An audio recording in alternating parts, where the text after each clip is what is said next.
welcome everyone. Thank you for your presence here today. We'll get started.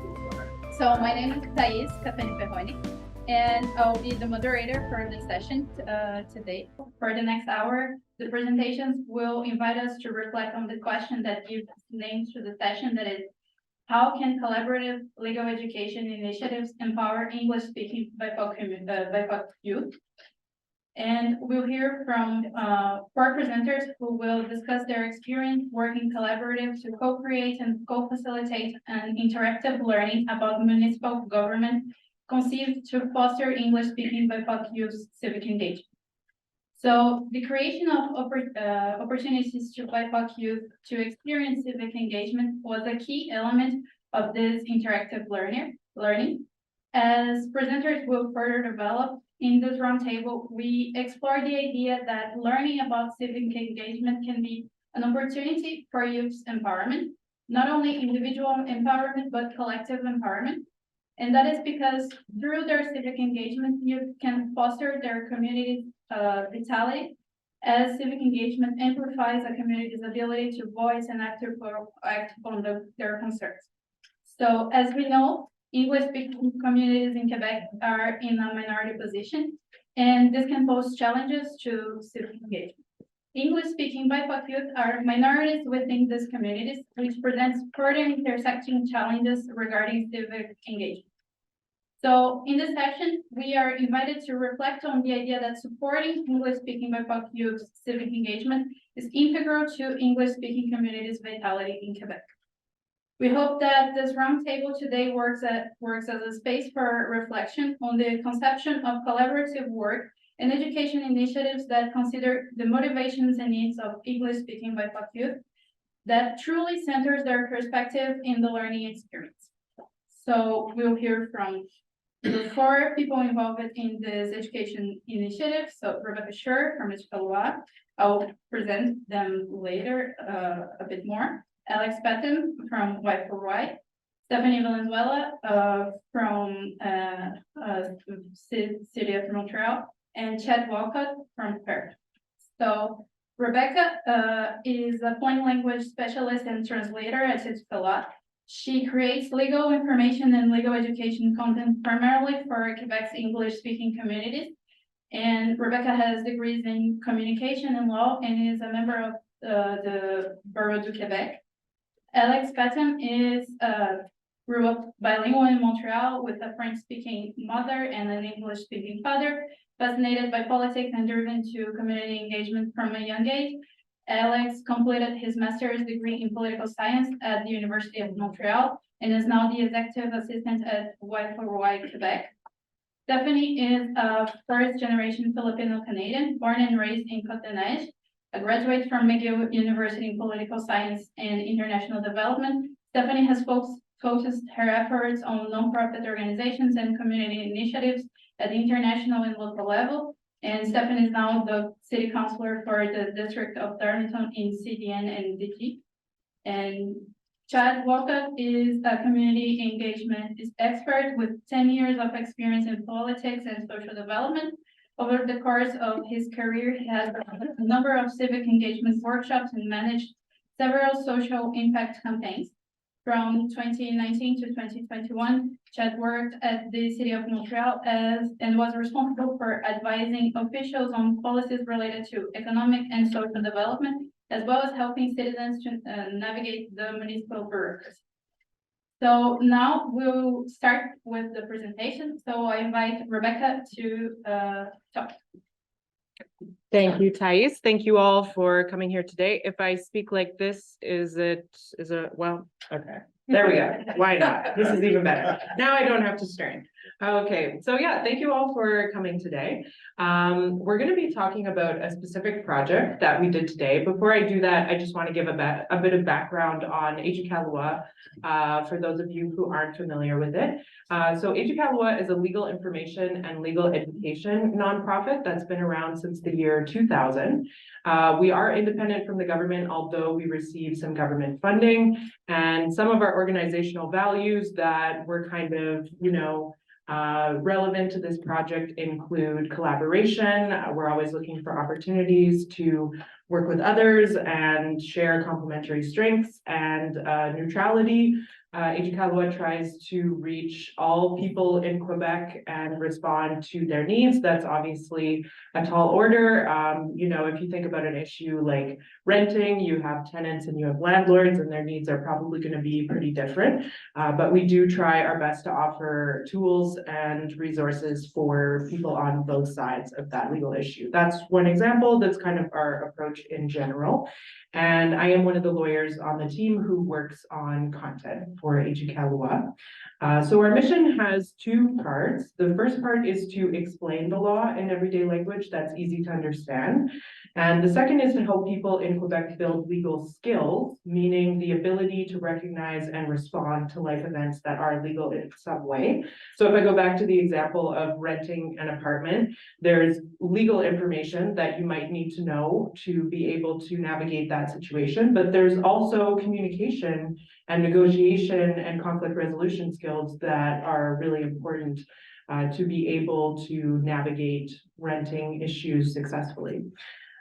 So we offer tools in a variety of formats for the general public, but also for more targeted audiences. And English-speaking communities in Quebec is one of those more targeted clienteles.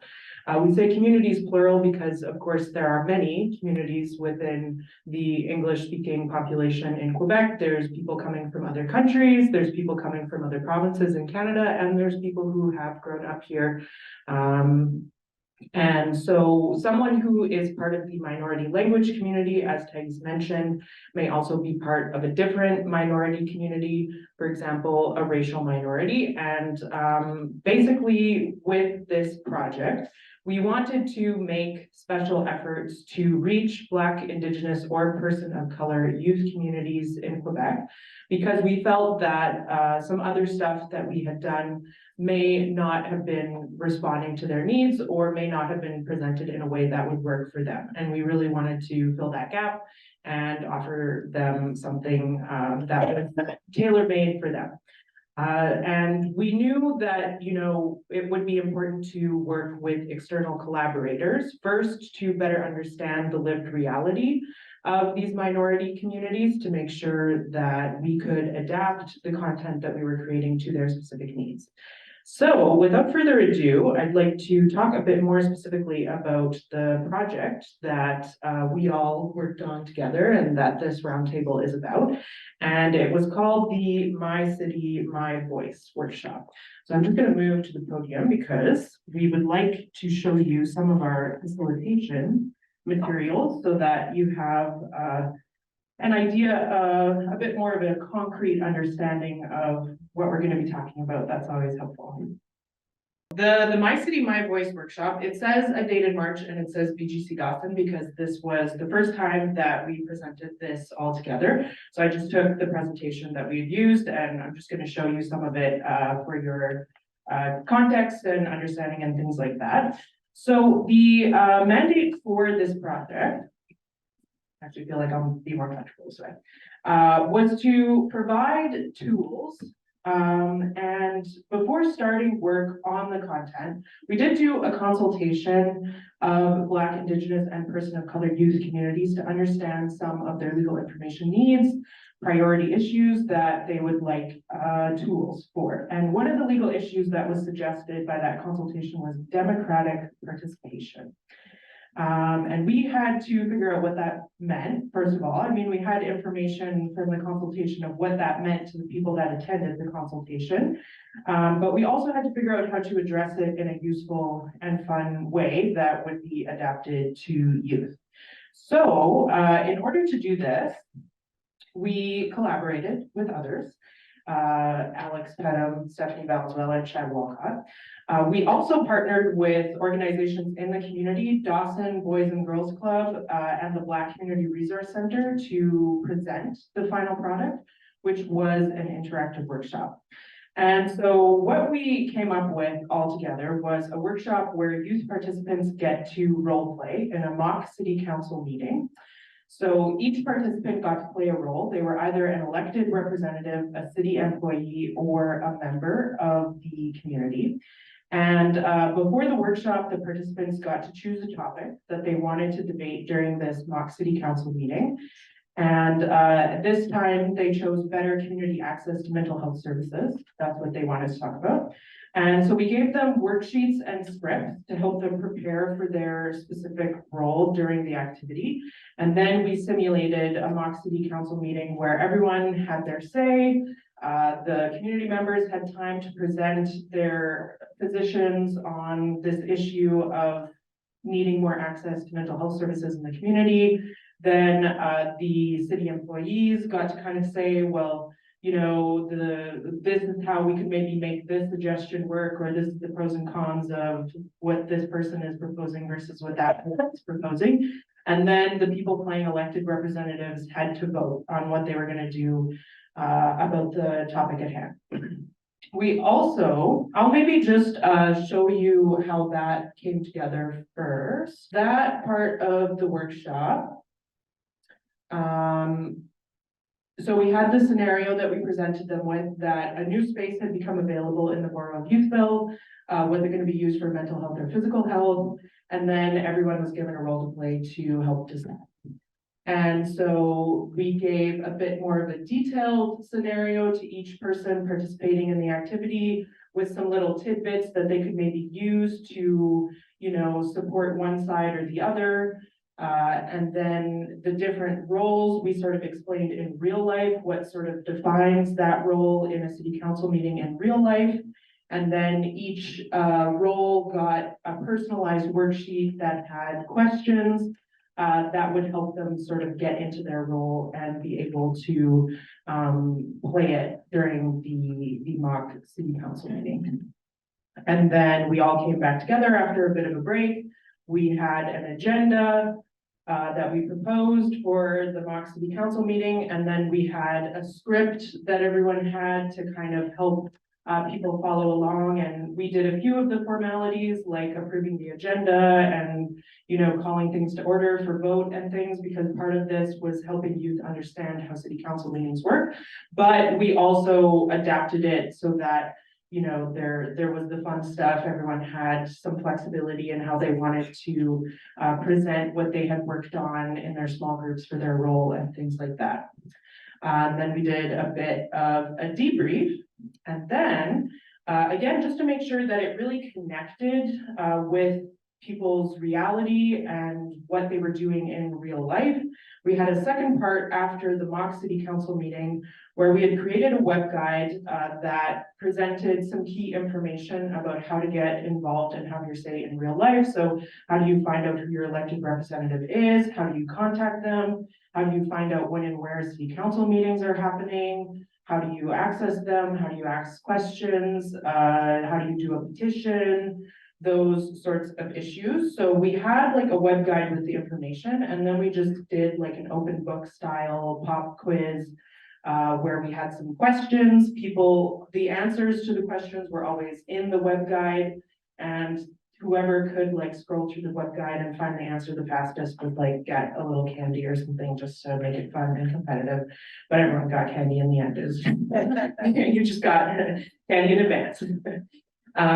So we'd ask a question, we'd have people find the answer, and then we'd sort of give a bit more information about it. So that was kind of the way that the activity worked. So that's some context, and I'm excited that other collaborators are here so that we can each kind of share our own perspectives. So for the rest of my time, I just want to share a couple of examples of how collaborating was essential to the success of the project, putting it together and presenting it. If time permits, I have a few more thoughts on like the theory and practice of collaboration in general, but we'll start with the specific and we'll see where we get. So in terms of putting together the workshop, some things that really stuck out to me as being successful and like things that could not have happened without collaboration. You know, we had this term democratic participation. That's super broad, that's super general, that's a bit dry. Like, what does that mean? And so we reached out to YPY Quebec because of their expertise working with youth and youth experience in Quebec and youth priorities and how youth like to do things, what's interesting to them, all those sorts of things. And so they proposed a shift in thinking to civic engagement. And they were able to provide us with research that they had done and sort of explain to us how youth are actively engaged in their communities and why, and all these sorts of things that really helped us understand what could be meaningful to youth in terms of a legal information workshop.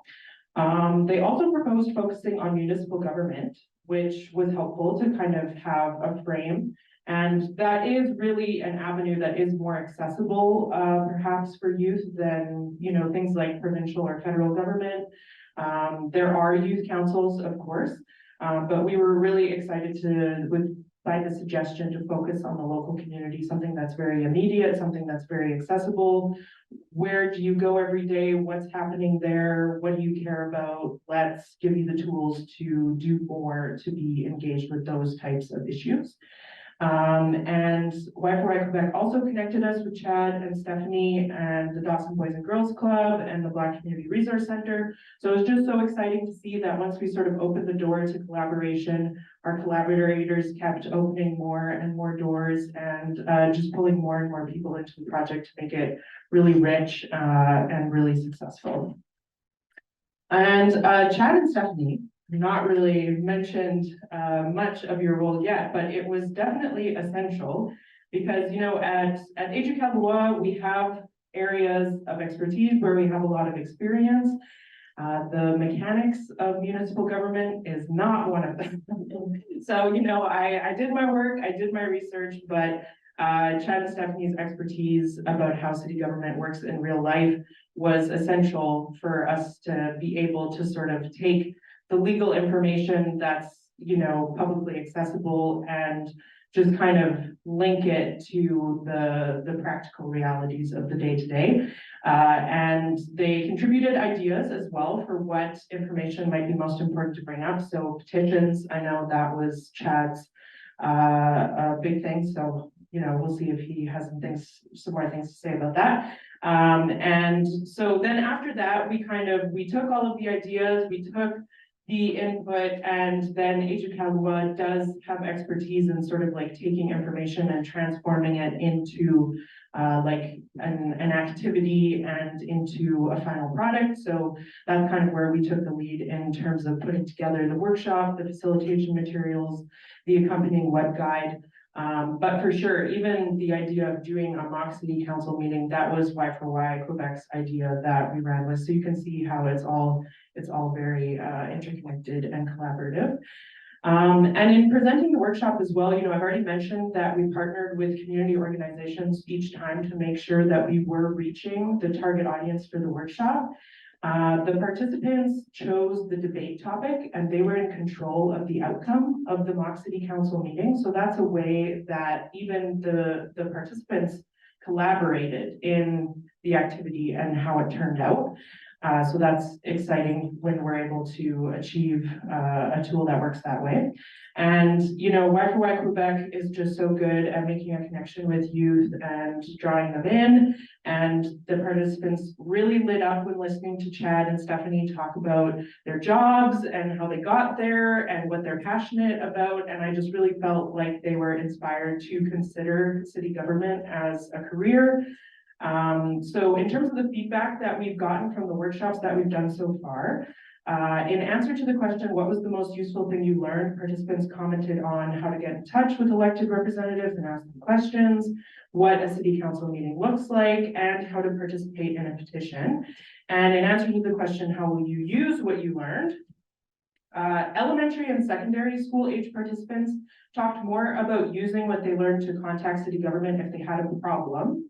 Whereas Cégep and university age participants said that they were motivated and inspired to get more actively involved in community action and in community leadership in general.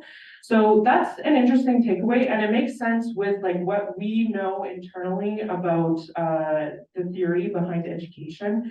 There is sort of a continuum that starts with gaining awareness and ends with taking action. So to us, it makes sense that elementary and secondary school age students, they're still more at the stage of gaining awareness, at realizing that this stuff is out there, and thinking just more about the sort of practical use in a specific case, whereas people at an older age had more of a background that allowed them to take the extra step and think about creative and original ways that they wanted to put what they learned into action. So that's my part. Éducaloi really enjoyed this project, and we couldn't have done it without all of you. So I'm very excited to hear what you're going to say about your experience with the project, and thank you so much. Thank you, Rebecca. I now will pass the mic to Alex. Okay, yeah, hi. So you've introduced me before. I'll do it quickly. My name is Alex Pettem. I'm the executive assistant at Y4Y Quebec. I guess a quick word on us. Y4Y, or Youth for Youth. We're a provincial nonprofit dedicated to addressing the issues facing English-speaking youth, which we define as being between the ages of 16 to 30 inclusively, which overlap quite well with this sort of project, conveniently. I guess to give an example in practice of how we actually address these issues facing these particular youth, we run a policy brief writing program wherein youth can submit a topic of concern to either them, to their community, and I work then on turning these into publishable pieces, which we then make available onto our website, and then we'll send it to the appropriate minister, hopefully available, in the provincial government. We also seek to build bridges with the French-speaking community, partnering with, I guess, sort of like-minded organizations like the Institut Nouveau Monde or PERT Jeunesse, where we will then chaperone them, like I did with my colleague Maria in Quebec City, to go to French language events and conferences and the like. Yeah, so I don't want to do too much overlap, Rebecca, with the things you've spoken. This is the Y4Y version, I guess. I'm going to speak on 5 brief topics today, namely why Y4Y joined the project, the importance of engaging with the folks that we did, my role in all this, the age range, and how similar initiatives might work to empower English-speaking BIPOC youth going forward. Yeah, so why did we join the project? Y4Y has 3 pillars of focus, them being education, civic engagement, and employment. So first, My City, My Voice workshop fits squarely, of course, in the civic engagements portfolio quite nicely. And second, of course, it's genuinely an honor to work with Éducaloi. You folks have been doing this for 20 years, so it's great to learn from you folks as well in the spirit of collaboration. Yeah, so we believe that youth ought to be equipped with, I guess, a basic understanding of how the levers of government actually operate in society. It can be quite nebulous if you don't take the poli-sci courses, you don't take the appropriate civics classes that are not always available. So we want to teach them in particular the relationship that they themselves pose as citizens to these power structures in their society. That said, of course, anecdotally, let me turn my page. From the nonprofit world, from the research, the surveys we've collaborated on, that we've sent out across the province, it's often clearer that certain youth demographics have more access to this sorts of knowledge than others, which of course often leave out, unfortunately, youth from the BIPOC community. We know this gap has to be bridged, and how better than by going to the places where the BIPOC community themselves occupy, speak to them, here's what they want to speak about. We're not going to come in and tell them what's what. Have them tell us what topics specifically they want to talk with us about. So Rebecca mentioned in her portion that Y4Y proposed focusing on municipal government in particular, whether it's just us or not. I think that speaks to the fact that municipal politics to many just stay vague, sort of unexplored, even though in some sense it's really, the most impactful tier of government to many of us here today. Folks you'll work with, folks you'll see. So based on our interactions with the hosts of the groups that we also worked with, they made it clear that this sort of municipal ambiguity was also really amongst lived and experienced by the youth that they themselves are with on a daily basis. So that was really all the more reason to focus on municipal politics, and that's why I guess we brought it up in the early process of making the project. Voter turnout in the last municipal elections, I believe, we're just shy of 37%, if I'm not mistaken. which is even a 5.5% drop from the 2017 election results. So like in the smallest drop in the bucket sense of the term, we hoped our workshops would also sort of galvanize interest in the democratic process. Okay, I'll speak also a little bit to my role in the conception process. Why for Y's side of this was primarily logistical, I would say. We were lucky enough to secure the interest of these two participants to my right. We helped find the organizations that were generously also willing and happy to have the workshops be hosted in their organizations, liaise with them and consult, like Rebecca mentioned, with the youth beforehand. Yeah, so we wanted to bring, what I wanted to bring is know-how to sort of framing these sort of heady, sometimes seemingly far off yet important ideas to youth. So we thought that framing the workshop through the lens of civic engagement, one of our pillars, through civic engagement sort of intellectually allows for bringing together these disparate concepts of sort of municipal government on the one hand, activism maybe, and then participating in a workshop, which in the mind of a youth or any age, honestly, might not otherwise know why these issues matter, what commonalities they have that they share. So we actually have one workshop coming up this weekend, in fact, with an organization based in the West Island of Montreal called Black Girls Gather. So we're going to keep these workshops going. I'm excited to find a fourth organization with whom we can actually do this with as well, and hope we keep the sort of the series going. The Éducaloi team has already done a good job addressing much of the feedback, I guess, that you'd heard from the workshops themselves. So then I guess in terms of assessment, I'll talk maybe a bit about age is one thing. Because of the age range of play, like, right, this focuses on the ages of 12 to 25, so quite a large window, right? There'll be a variety of lived experiences that we'll have to contend with.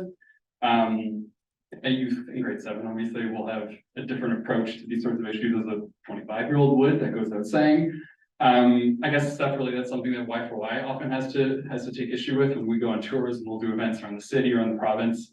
Do you try to make a workshop based on age, based on the groups that you're going to be visiting, or do you try to make it the most widely accessible content as you can? It's a case-by-case basis. I think we're learning through these sorts of workshops. I guess the youth on the older end of the bracket, they took the debate portion of the mock municipal council debate much further. They really ran with it. They had sort of intra-party squabbles, which is a lot of fun to see kind of play out in real life. And youth on the younger end they were more hooked by like the rapid fire trivia questions and the candy component to them as well. So consistent, but worth taking into consideration. Yeah, so these are still ongoing. We're going to take this all into consideration to really like better calibrate this based on the reality they're actually seeing on the ground. Yeah, this is, I think, my last point. So I think that while it's a work in progress, this Y4Y Éducaloi partnership is definitely, I think, showing us in real ways that we're able to create these collaborative legal educational initiatives to empower the BIPOC community. So again, I think, as you may or may not have mentioned, after each workshop, we'll hop onto a Zoom call together, kind of discuss the strengths and weaknesses of our most recent efforts, and kind of see, you know, based on the always differing reactions, that we can eventually kind of come together and make something that's a shareable workshop for other groups, potentially in the longer term, to be able to put this on for themselves when we're, you know, long gone. So at Y4Y, I guess we're also very well aware that the fact that we're for youth by youth organization. In the future, we'd like to evolve this project to have more youth of diverse backgrounds at our end as well, not just me working from the Y4Y, and I guess involved in the planning, the executive phases, that sort of stuff. Yeah, on that note, as I previously mentioned, we've always sought to meet youth in question before the workshops themselves, so that we can establish, even just not only to know what it is they want to talk about, to establish a relationship as well, because I think that, I mean, I remember when I was in elementary school, when I was in high school, we had people like folks our age, I guess, in retrospect, coming in and not knowing what this is about, why it's important, and that sort of content. So I think that something to that effect is necessary to establish that like human, that person-to-person rapport. Yeah, so I think I'll leave it at that. Thank you, everyone. I'll pass it back to you, Thais. Thank you.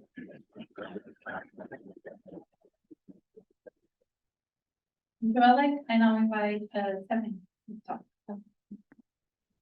So good morning, everyone.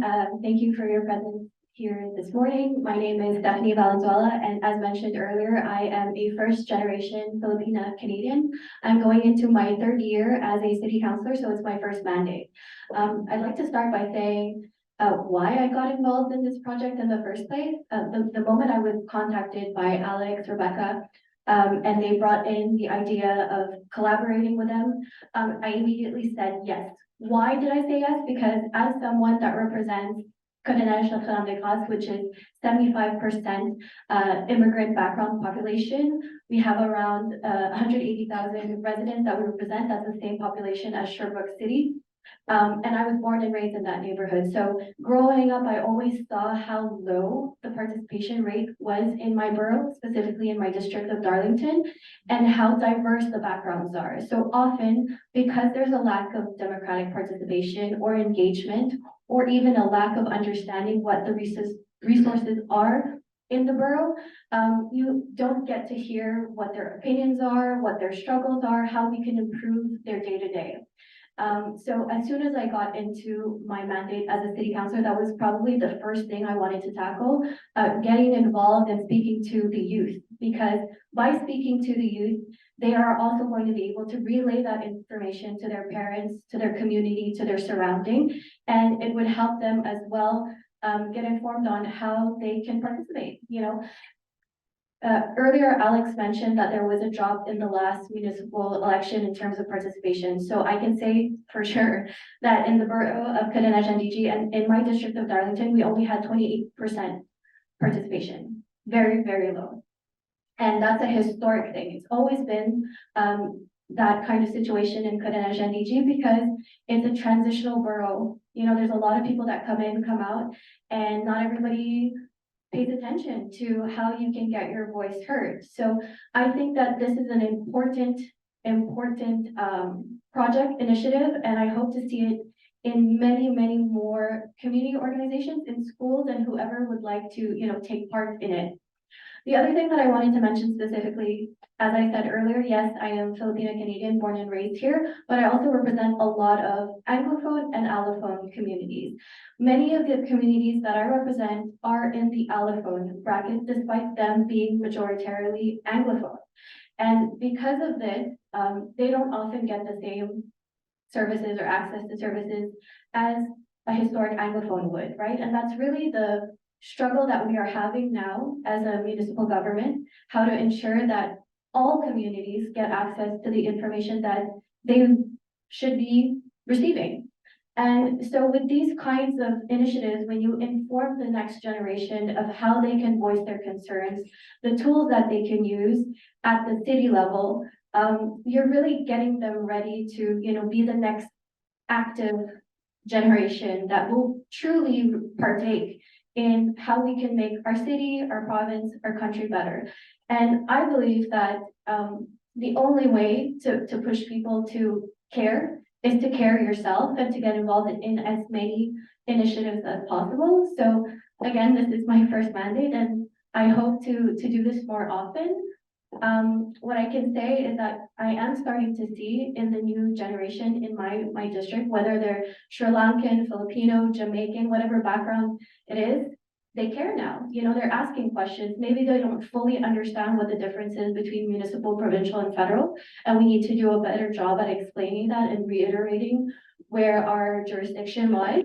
But it's wonderful to see how if they pass by a park and they see that there's a problem with the light, they'll contact me and they're like, hey, Stephanie, how do you fix this? Okay, download the 311 app. You can, open a complaint, and then follow it through. There are so many tools available at the city level that people are unaware of their right in using that. And I think that's where we should start, letting them know that if there's something that they're unhappy with, they can go ahead and voice that concern. Even something so simple as garbage on their road being filled up and it hasn't been picked up in a few days, complain. It might be a little thing, but as long as you complain or you make the request, then we'll know that this is something that we should be regularly checking up on.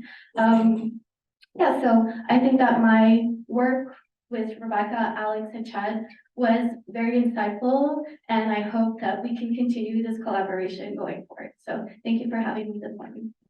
Thank you, Stephanie, and I'll call Chad. Hey, everyone. So I guess I'll talk a bit about how I got into this realm and also how I came to work on this project with these fine people. So when Rebecca and Alex and Ace approached me to get involved, I also jumped at the opportunity for multiple reasons. Number one, I had kind of been working on some kind of workshop to try to engage youth a bit more, but also to help members of my community. So when I worked at the city as a responsable soutien aux élus, one of the first files I worked on was citizen correspondence. So that involved taking in usually complaints and helping folks navigate the city bureaucracy in order to solve the problem, right? So using 311, as Stephanie mentioned, or pushing the right buttons and contacting the right people in the city to make sure that their file moved forward to completion. And I noticed that a lot of the times people approach us, they're very angry, but once they understood how to quote unquote fix their own problems or how to use the system to their advantage, they felt empowered and they felt excited and they were less, you know, I always loved getting emails being like, thank you so much, you solved the problem for me. I was like, no, you solved the problem, I just showed you the path, right? And that desire to show people the path started for me here at Concordia, actually. Alex mentioned before that it's only certain young people who are privileged enough to kind of be exposed to democratic processes early on.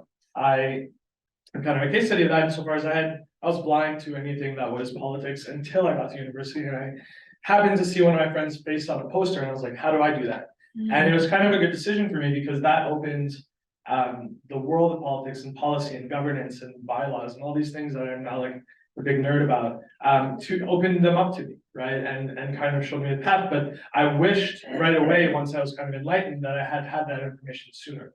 And I was able to be more involved in my community at a younger age, and what would I have accomplished at that point, right? So when I was approached with this opportunity, and I already kind of had the workings of a workshop that I had done for Engineers Without Borders on civic engagement, and that I was working on through my community in terms of like how to continue to pull the levers of government to their advantage. And they're like, we want to use this information to empower youth.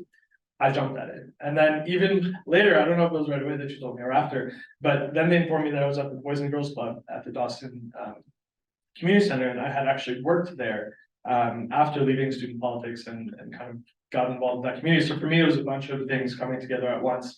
And it was an excellent opportunity for me to pass on at least a portion of that knowledge, you know, how to put pressure on the government through petitions and what petitions are real and what petitions seem real, but are really just an expression of public sentiment, and how both those things can be useful, but you have to manage your expectations with as well, right? A big point of tension with residents was like, well, I signed this petition and, you know, I did this and that, the other, or change.org, and nothing's happening. I'm like, unfortunately, and it's gonna get a bit wonky, but you know, the thing you petition can't be petitioned, and this kind of petition isn't valid, right? So how can you get the thing you want to get done? Here's the path. And I think if we get people to acquire that knowledge early on, right, and put it into practice and empower especially young people, because as we know, with the multiple crises that we're going through, multiple wars, climate crisis, everything, youth are having trouble, right? We're seeing higher instances of mental health issues, higher instances of anxiety.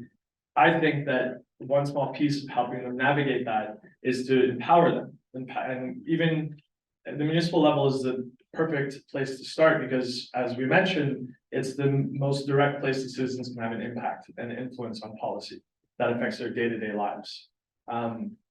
So for me, to be able to use the knowledge I've acquired over the past, I guess, if we count from when I started here, 13 years, and help the next generation, then that was a no-brainer for me. And it actually warms my heart. I hadn't heard about the results, or maybe you emailed it to me and I didn't see it until today, that, you know, we've inspired people to get involved in this government. We've inspired young people to get involved in their community. I think that that's kind of the best determinant of success of the project, and I'm really happy that that happened. I hope we can continue doing it.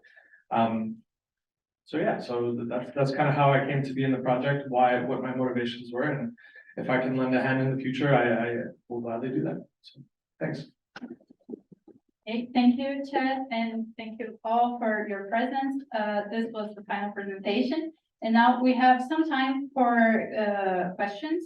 I think we have until 12:15. So if you have a question, just raise your hand.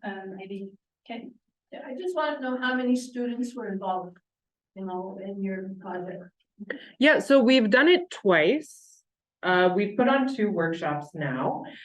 Each group has been relatively small because we've been choosing to work with community groups that have an existing like membership and community already, so that the people who are attending the workshop have previously done stuff together and have relationships, because that makes the workshop much more rewarding overall. So I believe Boys and Girls Club, it was between 10.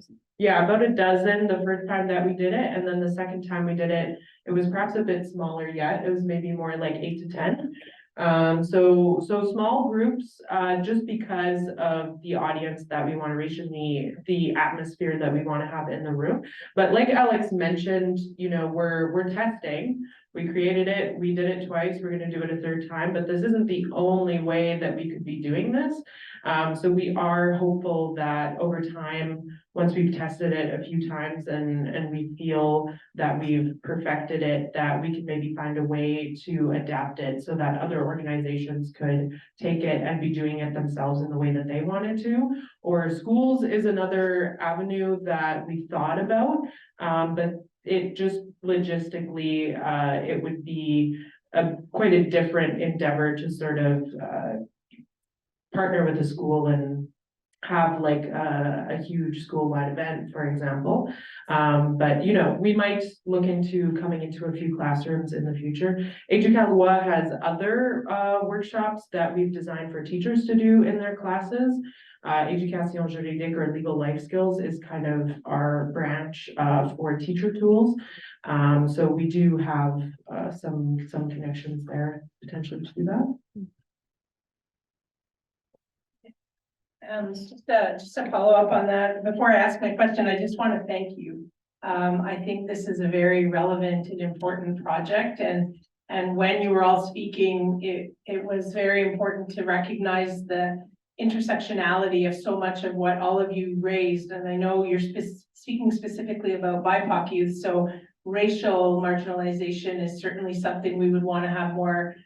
We want more youth to be involved in the democratic process. But Stephanie, when you were speaking, you presented being a Filipino, but you're also young, and you're also women in politics is another piece. So we have like 3 very important identities, and then we could probably think about many more. And I think projects like this are very important to, and I think Chad, you really brought that home, that students at a young age maybe don't understand their role in the process, but they're citizens from day one. And as they get older, they can exercise more of that responsibility and power. And so my question is, and I think you started to address it, Rebecca, but I think schools would be a really important avenue, and that classrooms are one space, but many, I work at the Lester B. Pearson School Board, so many of all of our high schools have leadership programs, and many are involved in student governance, and we even have 2 student commissioners who sit on our council of commissioners. So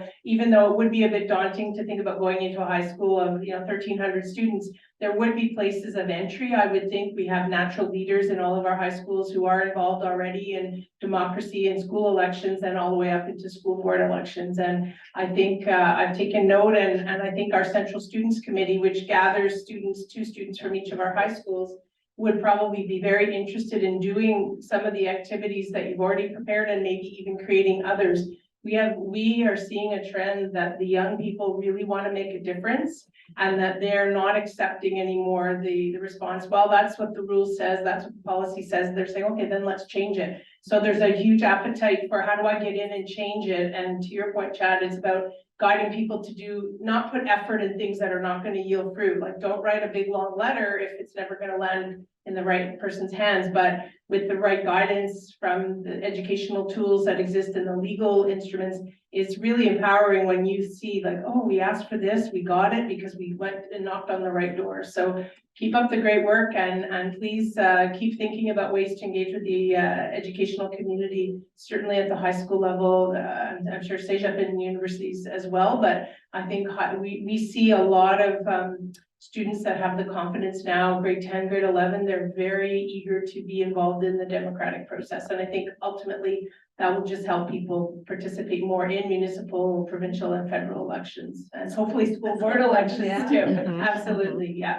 So anyway, that was just, it wasn't so much a question as just to say, please don't overlook reaching out to school boards. We'd definitely be interested.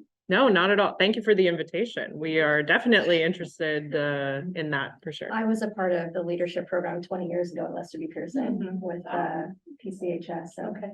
we're still running that and it was great. Yeah, and actually at PCHS, they now have a Black student union. Nice. So they've taken things one step further to really empower the Black community to work with the rest of the school governance, but to really focus on some BIPOC issues. Thanks, Patty. I just, thank you for everything that you said, and it would be so exciting to go to Lester B to do something like this. I see a project brewing, Rebecca. Wheels are turning. How exciting. I want to say, just also give a shout out to the fact that, you know, as young English speakers, our youth also self-select out of this process at a very early stages when municipal politics, when they see city council happening in French, when they see the National Assembly working entirely in French, they automatically assume that their English is going to be a barrier for them. Their linguistic insecurity kicks in, and it shouldn't be an insecurity because they're so strong in leadership and because they are speaking up in their schools and wanting to take on that role. So I think it was at least 10 years ago. I participated in something called CI'dessous, which was a you know, encouraging more women to get into municipal politics. There's the same thing for youth as well. I've met the Montreal Youth Council. They're fabulous young people. They're majority very strong French speakers, if not, you know, originally French speakers. And I think that whole scenario makes it intimidating for English. I guess it's more of a comment. I'm sorry, I don't have a question. but you know, grabbing the microphone and forcing yourself to be. I was the only English speaker at that CDL thing. I looked around and said, "Why is this?" It's because it's for many reasons. We know this at Youth for Youth, at least, but even having that experience of forcing yourself to do it in French, maybe as part of your immersion learning, right? It gets less and less difficult over time. We know that first time is always hard, but if we can get young people to do it among friends, that may make a real difference. So we would love to come to Lester B. Pearson. Thank you. Oh, I do have a question. What did the young people that you worked with think about the process and the rules around voting in council? Was that something that they had kind of dealt with before, the rules of order that you did? I saw them in your notes. You were kind of trying to adhere to those. Was there a reaction to that? Did they like that? Did they hate it? Did they disobey it? What did they do? I don't know if you want to comment on that. Okay. Off the cuff, it seemed that initially to them it was a little ridiculous. It was like Monty Python-esque, like, well, what are these, like, let's approach the topic at hand. Yeah. So I think that just bringing that into a framing that they could then start to understand, I think are very interesting, and I think it kind of opened the door to sort of like the Robert's Rules world of politics to some degree. So I think that it's alien, but it's very understandable. This is just like codified stuff we've known, all of us in this room, for years on end, but you can get in fairly easily. The barrier to entry is not huge when you start to address it. Thank you. Yeah. They might have also thought it was Monty Python because I brought a funny hat to distinguish my facilitation role from my city council meeting secretary role. But it was something that maybe I just want to speak a little bit more to, like, I think there was some, like, that was new. There was sort of a reaction like, oh, like, we have to follow a script and like we have to do things a certain way, and like, what if I just want to say this now instead of like waiting for when I'm supposed to? But I think part of the reason that we wanted to introduce that element was actually the language issue, because I felt that if someone wanted to go to a city council meeting for the first time, had never watched one, didn't know how it worked, to be confronted by all of the procedure, particularly if it's not your first language, might be very overwhelming and very off-putting in terms of like, this is too formal, there's too many rules, I can't do this. So we tried to like follow the general structure and introduce some of the elements in a way that would be easy to follow and wouldn't like weigh down the activity too much. So it was adapted. It wasn't like exactly how a meeting works, but our hope was then that like if someone had done that once in like a fun, safe, simulated space, if they were go to the meeting and, you know, maybe they're late, maybe they missed part of it, or maybe they are there the whole time, but they can't like read the agenda or the instructions that are in the room. If they've heard the activity of like what steps go in what order, then maybe it would be easier for them to sort of like, if they hear and understand at least one thing, they would be like, oh, well, in the activity after we did that, this is what we did next, and maybe it would sort of help them follow. Yeah, I guess I would add just on the procedural point, like, that's actually a linguistic barrier in and of itself. Like, even if procedures are explained in English, you know, in your mother tongue, like, it's not necessarily obvious. I remember my first committee I was ever appointed to in student government, when my friend that I saw on the poster was like, yeah, come to this meeting, I'll get you involved. And they're like, yeah, Chad Walcott's a student at large. I'm like, sure, I don't know what that means, but I'm gonna go along with it. I don't know if I'm allowed to be here, right? And I learned later that student at large is just like a random student. But you know, these are still this jargon you need to learn in order to navigate the system. And you know, if it's in a second, your second language, it's even harder. So that's why it's all the more important to kind of get the basics, ideally in both, but at least in one, and then navigate the system from there. But yeah, there are many barriers to entry in order to like have an impact on our democratic system. I think that's a little bit by design, but hopefully we can inspire our youth to get involved and change that, because we need a little bit of disruption in how we do things, I think. Thank you guys for your talk. I found it really interesting. I did the Model UN when I was at St. Thomas, and it was kind of like a grade-wide thing where they made everybody participate. And now, obviously, there would have been some people that might not have been as interested, but for a lot of people, I think it opened up a level of confidence or just the ability to be able to participate in those types of discussions. I know a lot of people that would have never gone into politics, but from that Model UN ended on going to do those things. So I would my only question would be is, what's the path to doing something like that, to reaching out to those people that may not be as inquisitive to, you know, do a workshop or reach out to these programs, like the person that would never consider politics, but could also gain a lot from the type of projects that you're doing. So that's my question to you, because maybe on a larger scale, you guys could reach a lot more people and people that would never even consider such a thing. Thank you. Who wants to answer the question? I could start. Okay, everybody wants to. Oh, okay. I haven't spoken. Okay. Thank you so much for your question. And I completely agree with you in the sense that earlier for the question on how the children or the participants enjoyed it or adhered to the rules. Actually, what I realized is that depending on the group, that because we broke out into different groups and worked with the participants, you can tell right away who were intimidated and who genuinely like loved it and grew from it. And so I would say that definitely this is the beginning of a great initiative, but outreach is so important. And to bring the first question or the first comment, you know, outreach to high schools, outreach to universities, outreach to primary schools, whether it's in Côte-des-Neiges or outside of Côte-des-Neiges.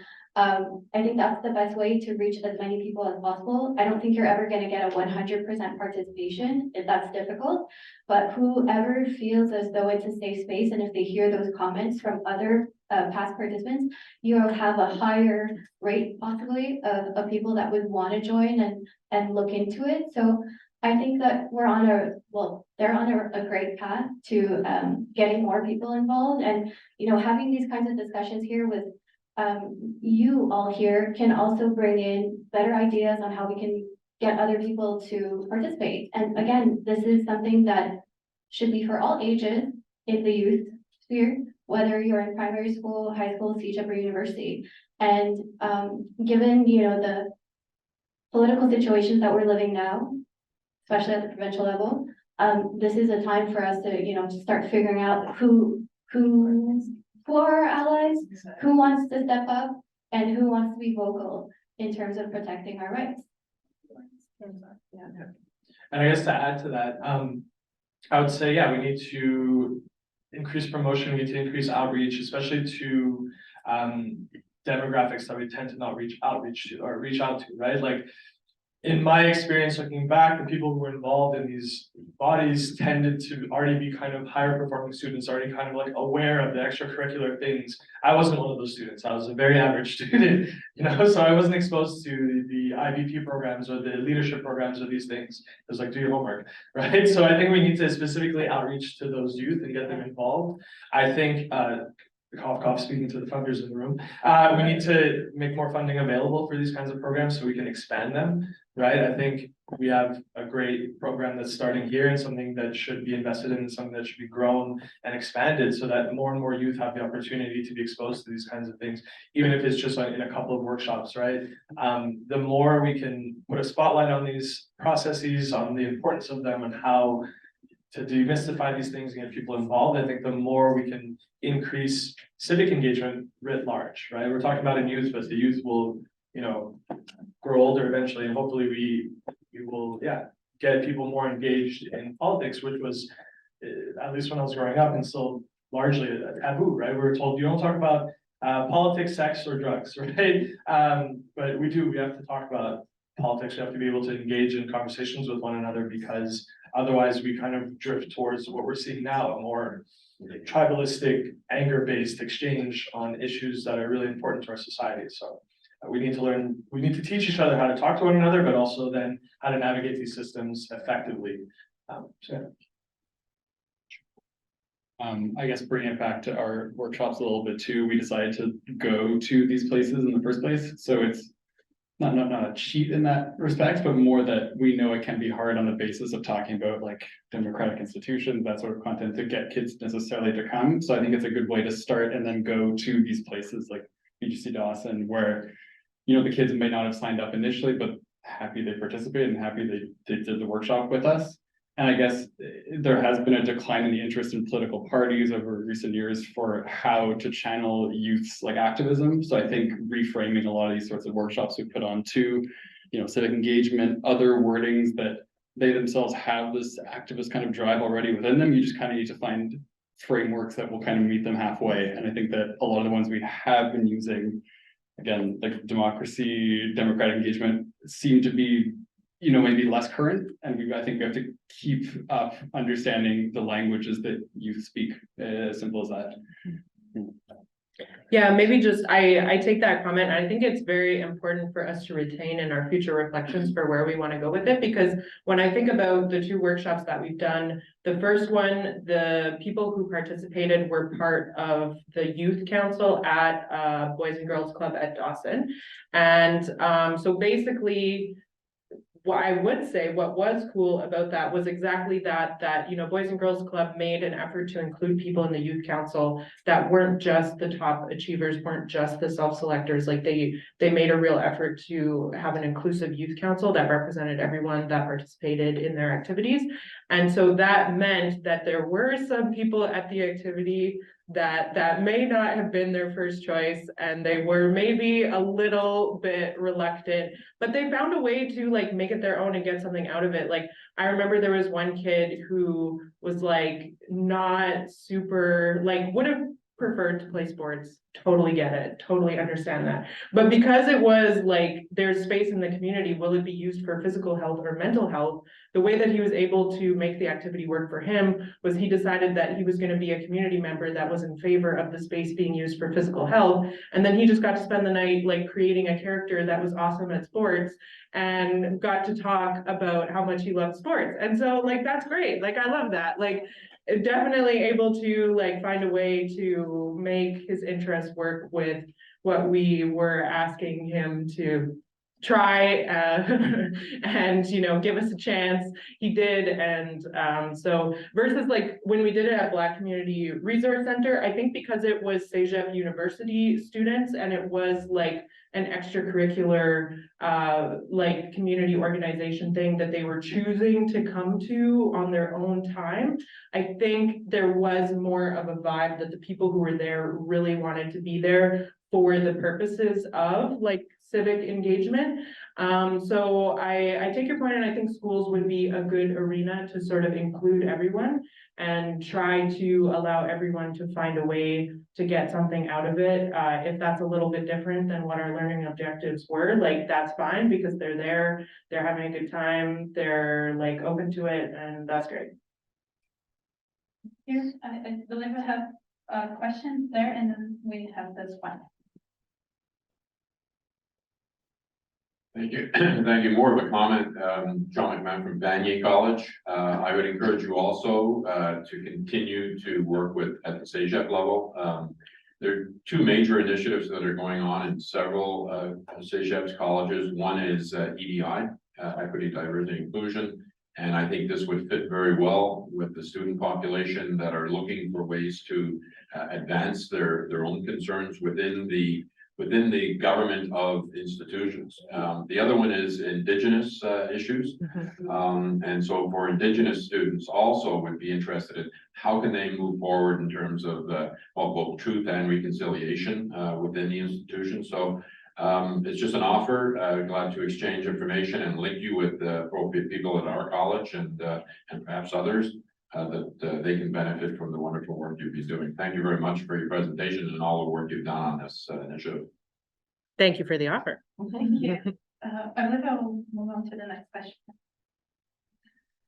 Just, I guess, expanding a little bit on what Cindy was saying before about intersectionality. So as a member of the BIPOC community, I appreciate efforts in this education, but what frustrates me is that we need to be co-creating our solutions with the people who are in power and people who don't look like me. And so, and also too, like, just because you're like a white kid that, you know, whose dad votes, doesn't necessarily mean that you actually have the knowledge to be a good civic member of society, right? So again, this is good education for everybody, not just BIPOC youths and not just ones 18 to 25, but really their parents as well. And so I live in Point Claire, and it frustrates me tremendously that there's such a gap between our our municipal government and the people that live there, right? And so I'm always doing that sort of EDI champion, and I'm sitting on the school board, and I'm really trying to build those bridges, but it's frustrating because people don't recognize the role that they play, sort of structure plays in this education. So not really a question, but more just looking how we can be doing this together with the people who are in power, so that I don't see my face on the poster, right? But I know I can put myself on the poster, but I want other people to know that they can too. People always look to, why don't you run for mayor? I'm like, because I'm not the only person that can, right? I want other people to know that they can too. So thank you for what you do. And we'll get there eventually. Thank you. Yeah. You want to comment? Especially Point Claire. Thank you so much for your comment. I would like to add on that, because as a person of color, as a woman, as a young person, I mean, I've always been into politics. I studied political science and international development at McGill. I went off to Mexico, did some community organization work, came back. And even after all the experience I had, I never thought myself that I could be a politician one day. I always looked at my role eventually as someone that would be behind the scenes, that would be, you know, not the person on the, you know, on the podcast, on the election signs, sorry, conflict.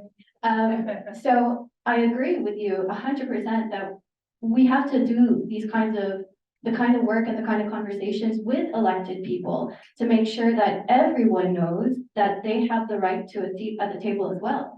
And even for someone like me that does have a seat at the table, I can tell you in the 3 years that I've been in my position, often I'm the only person at the table that is of color, or that is young, or that is a woman. And even when I do speak in private conversations or in private meetings, I often get forgotten. So I have to like reiterate, like, hey, I have something to say. My perspective and my experience are just as important as yours.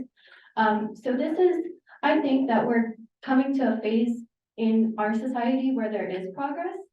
Because I mean, we have 17 seats out of 65 that are people of color or of cultural backgrounds in the City Council of Montreal. So there's improvement. There's a lot of work ahead of us. So I hope by 2025, there's going to be more people empowered to take the risk, jump into the world of politics, even if it's a little messy. There's room for everyone, regardless of your background. Well said.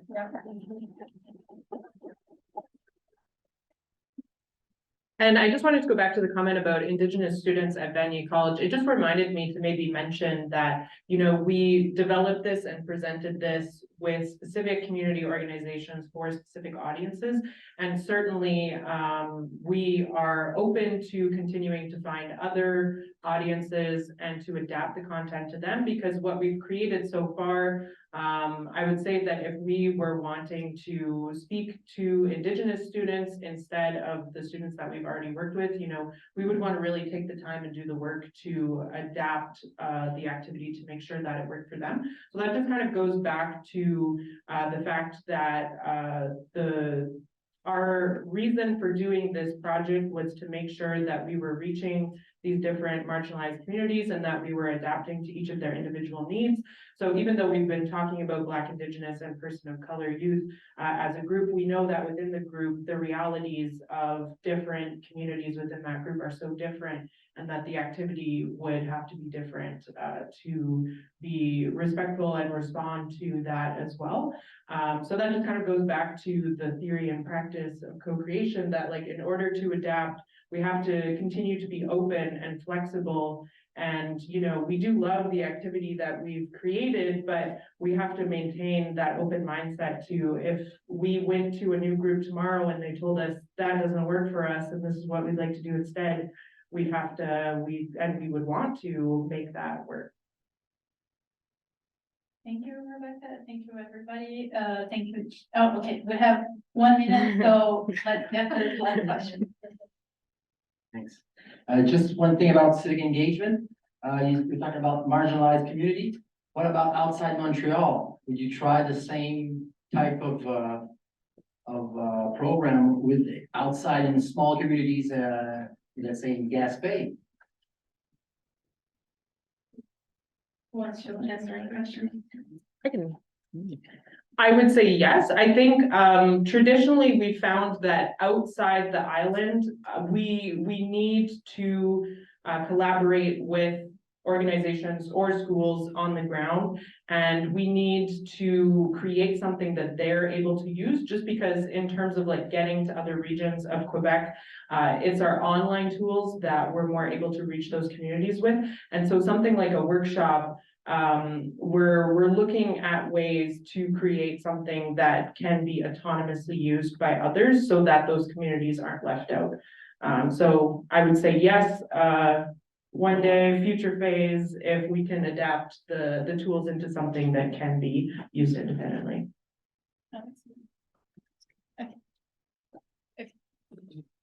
Okay, so I believe that's it. Thank you so much for your participation. I believe the questions enriched the presentation, and yeah, that's it. Thank you. Have a great lunch. Thank you. Hello everybody, bonjour à tous merci, merci d'avoir accepté d'assister à une présentation en français. D'entrée de jeu, j'aimerais vous préciser que nous prenons vos questions en anglais, donc n'hésitez pas à faire des commentaires ou à poser des questions en anglais. Nous allons répondre en français. Comme ça, le bilinguisme va être assuré dans cette salle. Petite précision pour le titre, je m'engage, donc nous sommes. Ça fait référence, en fait, c'est en écho à un autre titre que nous avons publié il y a 2 ans. Je résiste, donc nous sommes. Donc, cette étude-là portait sur la résistance des étudiants du collégial anglophone du Québec à l'apprentissage du français, alors qu'aujourd'hui, nous vous présentons un dispositif d'intervention dans lequel les étudiants s'engagent à faire du travail communautaire en français et en s'engageant, ils deviennent et nous autres, nous devenons aussi. Donc, c'est un travail de devenir identitaire que ce dispositif propose, entre autres. Mon nom est Maria Bopica et j'enseigne le français langue seconde au Cégep Jonabeth. Pour ceux et celles qui ne le savent pas, le Cégep Jonabeth dessert la population de l'ouest de l'île de Montréal. Et je suis Philippe Gagné, j'enseigne le français langue seconde aussi, mais à Vanier, plus au centre de l'île. Bonjour, moi je suis Sylvain Rouleau, je suis responsable du service des bénévoles au niveau de l'hôpital du Sacré-Cœur. Alors, le plan de notre table ronde d'aujourd'hui, nous allons faire une introduction pour mettre la table, pour expliquer un peu qu'est-ce qui nous a amené à monter ce dispositif d'intervention. Et ensuite, on présentera l'expérimentation au Cégep Jonabeth, expérimentation au Cégep Vanier et nous allons expliquer un peu comment l'accompagnement des élèves a été fait. Donc, sans plus tarder, je vais céder la parole à Philippe pour l'introduction. Alors, cette première partie va porter justement sur l'étude qui a précédé et qui a mené à ce titre « Je résiste ». Donc, nous sommes. Je résiste, donc nous sommes, qui nous a amené plus tard, donc, à que je m'installe, voilà. Alors, cette première étude a été réalisée de 2014 à 2017 auprès de 974 étudiants dans 11 établissements où l'enseignement est offert en anglais. Donc, c'était un échantillon aléatoire, ce qui veut dire qu'on peut élargir, disons, les résultats à l'ensemble de la population. On va vous montrer les principaux résultats quantitatifs très rapidement, je vais le faire vite. Et aussi, on enchaînera ensuite avec le projet qui nous amène ici aujourd'hui. Alors, on peut voir qu'on a, une faible motivation et des attitudes négatives envers la communauté anglophone, une résistance aussi à l'apprentissage du français. Donc, voici rapidement là un premier graphique. Vous remarquez qu'il est tronqué, c'est-à-dire qu'on avait 6 choix de réponse, mais on utilise généralement seulement les négatifs parce que les résultats étaient plutôt négatifs à l'époque. Et vous avez un exemple d'ithème dans le questionnaire ici, dont un directement qui nous permet de dire que le 31% des répondants ont affirmé avoir résisté donc à l'apprentissage du français à l'école parce que c'est obligatoire. Pour ce qui est voilà, j'essaie de le coordonner, mais ce que je vois à l'écran, voilà. Donc, pour les attitudes à l'égard de l'apprentissage du français en classe, les moyennes sont faiblement positives à tous les niveaux. La seule différence significative est entre les 101 et les 102. Et ce qu'on voit ici, ce sont nos niveaux de cours. Donc, ce sont les niveaux les plus faibles ici, jusqu'au niveau le plus fort ici. Et dans notre échantillon, on a seulement des élèves ayant droit de fréquenter les écoles anglophones. On a retiré tous les non-ayant droit de nos réponses.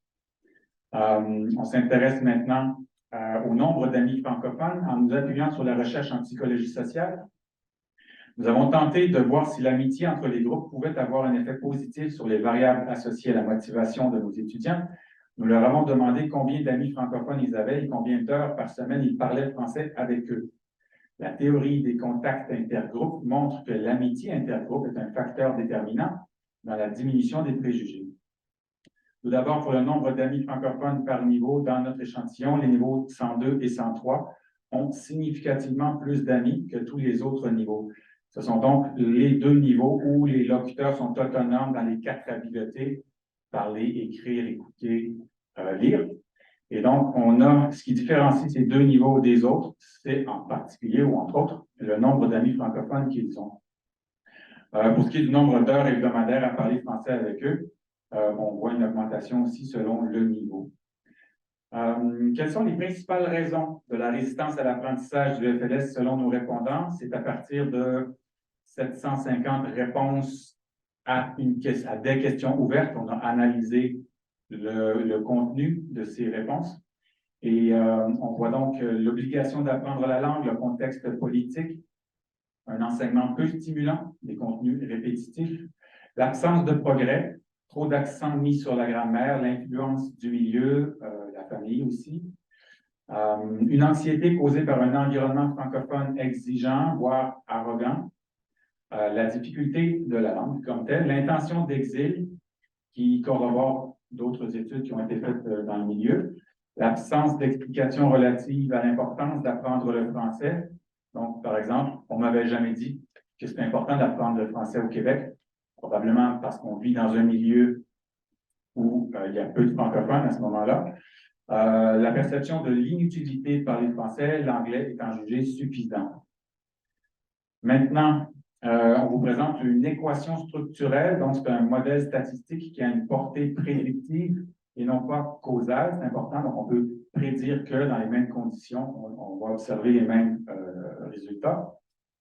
Dans le schéma qu'on voit ici, donc l'encouragement des parents est à la base ici, hein, c'est l'effet de l'amitié qui permettent, qui permettent de prédire que plus les répondants ont des amis, moins ils résistent à l'apprentissage, moins ils sont anxieux en classe de langue.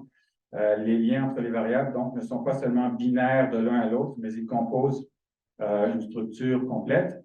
Donc, on a en haut là, le nombre d'amis, le nombre d'heures à parler, la langue, l'anxiété en classe de langue au centre, et ensuite, ça, c'est toutes nos variables qu'on a étudiées, la résistance, l'attitude à l'égard du français parlé au Québec, donc la variété québécoise du français, la perception de la compétence en français, de sa propre compétence, la motivation, l'attitude envers la communauté franco en général et le désir de s'intégrer à la communauté. Et bon, quand on a vu ça, on s'est dit c'est intéressant, mais on ne va pas travailler sur les familles, ça sera trop long. Est-ce qu'on ne peut pas avoir un impact nous-mêmes avec nos propres moyens, donc en organisant des rapprochements interculturels avec la communauté francophone et essayer d'augmenter le nombre d'amis. Mais bien sûr, on ne parle pas du même type d'amis. Les amis qu'on a dans la vie pendant 12 ans, 15 ans, ce n'est pas la même chose que de rencontrer quelqu'un dans un cours, bien sûr. Mais c'est un rapprochement tout de même. Et donc, on a conclu cette étude en disant qu'il était nécessaire de développer une pédagogie transdisciplinaire de la médiation interculturelle qui amènerait les élèves à socialiser avec des francophones tout en apprenant la langue. Alors, voilà pour le résumé rapide. Alors, devant cette résistance à apprendre la langue, on s'est posé beaucoup de questions sur qu'est-ce qu'on offre comme cours, qu'est-ce qu'on pourrait offrir à ces élèves qui semblent avoir été malheureux dans leur apprentissage du français pendant 10, 11, 12 ans. Et comme plusieurs d'entre nous sont des enseignants qui cherchons surtout des situations d'apprentissage significatives plutôt que d'enseigner la grammaire, les normes linguistiques. On a interrogé les étudiants. Qu'est-ce que vous aimeriez? Comment vous aimeriez avoir un cours? Et moi, je me souviens, par exemple, lors d'une sortie au théâtre et au musée la journée même, de retour, il y a une étudiante qui m'a dit « Ah, ben vous voyez, madame, on apprend mieux quand on est à l'extérieur de la classe. À Jonabet, il y avait déjà un programme où les étudiants anglophones étaient amenés à faire du bénévolat dans des institutions de la communauté. Alors, je me suis dit, pourquoi pas essayer de monter un dispositif dans la communauté. C'est-à-dire, il était très difficile de trouver des îlots de francophonie à l'ouest de l'île de Montréal. Mais disons qu'on y est arrivé. On y est arrivé. C'est ce que je vais vous présenter dans un premier temps. Alors, la décision a été à l'automne 2018 d'offrir un cours d'apprentissage par l'engagement communautaire. En quoi consiste cette approche? Donc, c'est une approche qui crée des liens entre l'apprentissage scolaire et une expérience pratique significative, qui contribue au développement global, au développement holistique, social, personnel des élèves, et qui donne un sens de responsabilité civique également. Et ce dernier point n'est pas négligeable. Dans notre projet. Alors, concrètement, l'enseignant propose aux étudiants des activités dans la communauté et ces activités sont directement liées aux objectifs de son cours.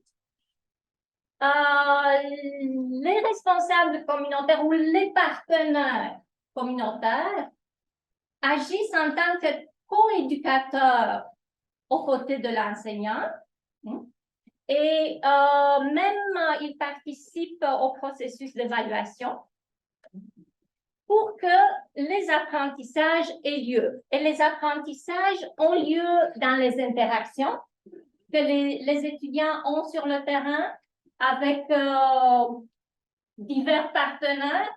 Je vais vous expliquer dans un instant qui sont ces partenaires-là. Donc, interaction dans un premier temps. Et dans un deuxième temps, il y a un processus de réflexion sur son apprentissage. Donc, chaque étudiant est entraîné à tenir un journal de bord où il réfléchit à son travail, à la progression de ses apprentissages et à son devenir. J'insiste beaucoup sur cette idée de devenir identitaire.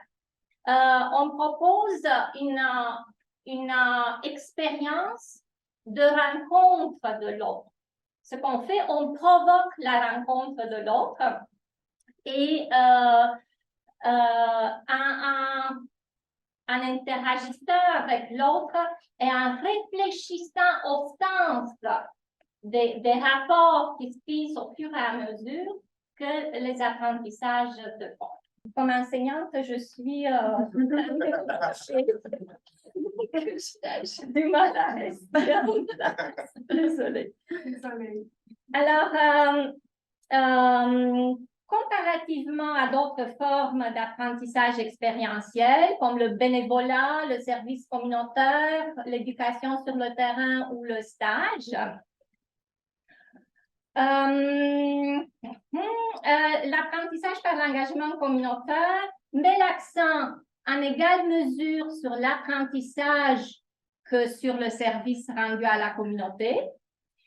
Et les bénéfices sont aussi du côté de l'élève que de la communauté. Donc, on est au milieu. On est en parfait équilibre, si vous voulez, dans l'apprentissage par l'engagement communautaire. En quoi consiste ce dispositif d'intervention? En français, en seconde.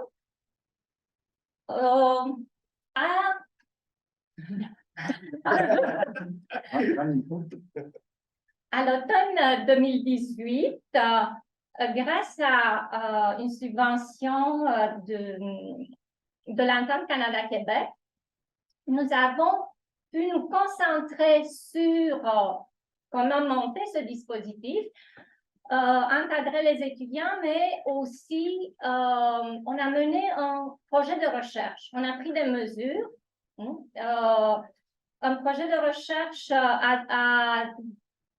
quasi expérimental, à design mix. Donc, on a pris des mesures quantitatives, mais on a aussi interrogé les étudiants et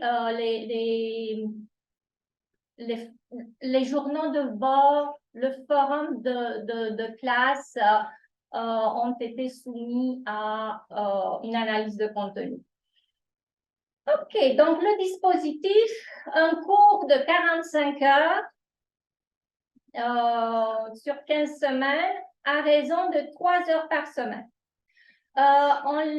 On s'est concentré sur le deuxième cours de français langue seconde au cégep, donc le dernier cours obligatoire du parcours scolaire des élèves. Donc ça, c'était avant la loi 14. À partir de l'année prochaine, la situation changera évidemment. Les objectifs. Améliorer la compétence de communication en français, rapprocher les élèves anglophones de la communauté francophone et offrir aux élèves des situations authentiques de communication. C'est dans les situations authentiques de communication, dans l'interaction effective, que les apprentissages se produisent. On peut faire 1000 projets en classe, apprendre la grammaire, faire des activités dans son cahier. Une fois placé devant l'autre, les choses se réorganisent, se présentent différemment. Il y a l'anxiété langagière qui entre en jeu, l'insécurité linguistique. Donc, comment faire pour sortir? Il fallait sortir doucement, progressivement les élèves de leur zone de confort et de les mettre en contact avec des francophones gentils, comme Sylvain, qui les encadrent, qui les encouragent, qui leur donnent une autre perception sur le francophone, sur l'autre. Et aussi, il fallait leur proposer une tâche qui les rend, ou des tâches qui les rendent responsables, qui les encouragent à être autonomes, flexibles, responsables. Donc, interagir dans un milieu communautaire n'est pas la même chose que se présenter en classe et suivre le prof pendant 2 heures, 3 heures, prendre des notes, être assidu, disons ou non, c'est pas la même chose. Le degré de responsabilité et d'autonomie n'est pas le même. Alors,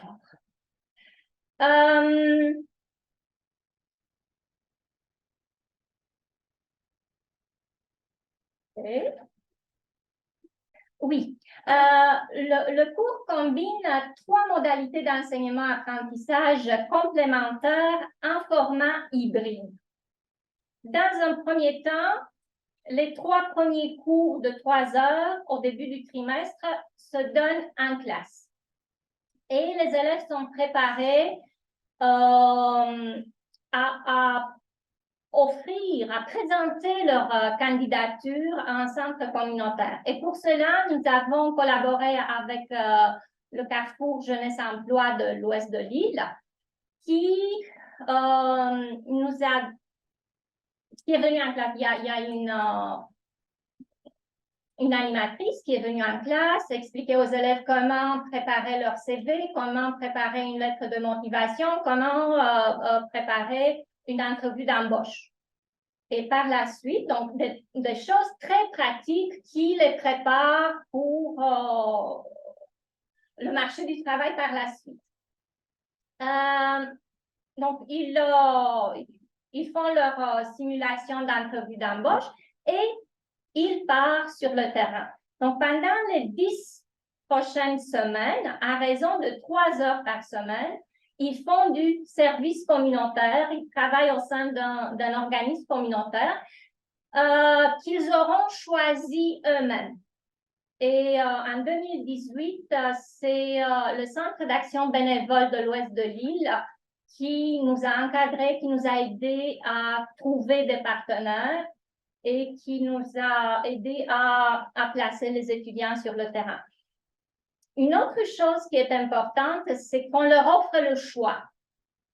On ne les oblige pas à aller à tel ou tel endroit. On leur présente une liste et ils choisissent l'endroit où ils veulent aller, le plus souvent en fonction de leurs intérêts et de leur champ d'études.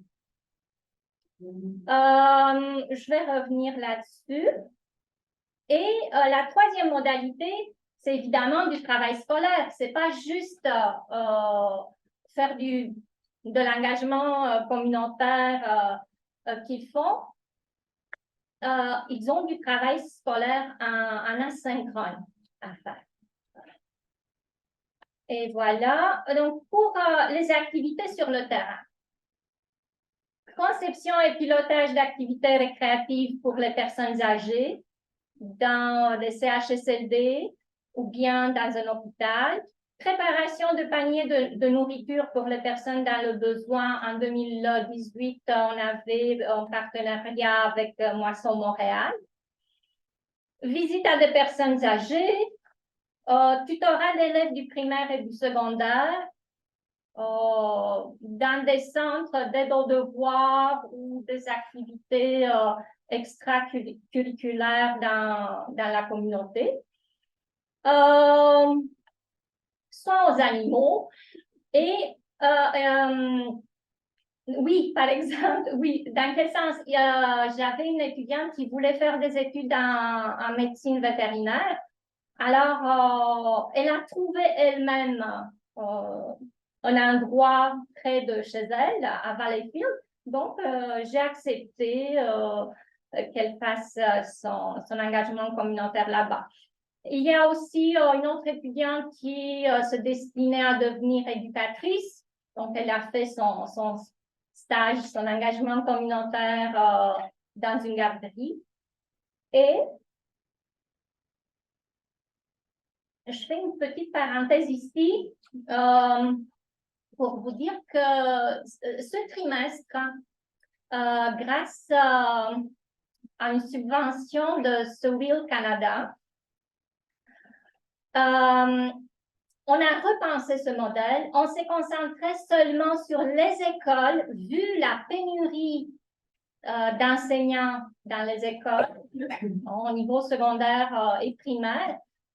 Une partie de nos étudiants sont allés faire leur engagement communautaire comme assistants, comme moniteurs d'enseignants, enseignantes au primaire et au secondaire. Et une autre partie à l'hôpital Sainte-Anne ou dans des CHSLD. Et ce qui est intéressant, on a parlé ce matin des programmes d'immersion. Donc, c'est dans des programmes d'immersion que ces élèves sont placés et il y en a parmi eux qui ont déjà suivi un programme d'immersion, qui savent à quoi s'attendre sur le terrain et donc qui peuvent pointer les difficultés des élèves du primaire, du secondaire, c'est surtout au primaire. Et ce qui est intéressant, c'est quand même qu'ils sont passés par un programme d'immersion et ils se retrouvent au niveau 2. Donc, à retenir cet aspect. Donc, oui. Je ferme ma parenthèse. Et parce que je risque de m'éterniser. Et parce qu'on est à parler des activités sur le terrain, j'aimerais donner la parole à Sylvain tout de suite pour qu'il nous présente un peu l'expérience de son point de vue d'intervenant sur le terrain. Moi, je viens du milieu des CHSLD. Donc, ça fait plus de que j'accueille des gens d'immersion française. Ça fait au moins une bonne 12-13 ans à peu près, je crois, que j'ai des étudiants qui venaient à mon CHSLD, puisque maintenant, je suis rendu dans un autre milieu. Quelle belle ressource! Je peux vous dire, en tant qu'employeur, en tant que personne, voir arriver 3 à 4 étudiants motivés, c'est ça qui est important, ce sont des gens qui sont motivés, ils ont choisi le milieu, ok, c'est pas imposé, c'est choisi. Ce sont des gens qui ont le goût de faire la différence, c'est bon. Et aussi en tant que personne présente, en tant que formateur, je me dois quand même d'être capable d'évaluer chacun de ces étudiants-là pour pouvoir voir où est-ce qu'il est aussi dans son approche par rapport au français. Quand que je rencontrais les étudiants, j'allais en petit groupe, on était toujours 3-4, et j'évaluais quand même malgré tout, sans questionnaire, sans rien, mais juste pour pouvoir me dire, OK, lui, ses facilités, ça va être plus de ce côté-là. Puis j'allais vraiment choisir des projets en discutant avec eux selon leur capacité, afin qu'ils puissent progresser dans ce. C'est sûr que si je les envoie tout de suite parler uniquement en français non-stop devant, je savais pas bien que le jeune, ça lui ferait probablement peur. Donc, tranquillement, de semaine en semaine, l'importance du projet, 10. Imaginez-moi en tant que ressource, je reçois quelqu'un 10 semaines, 3 heures par semaine. C'est très, très, très intéressant. Le jeune a le temps de s'améliorer, a le temps de prendre confiance en lui.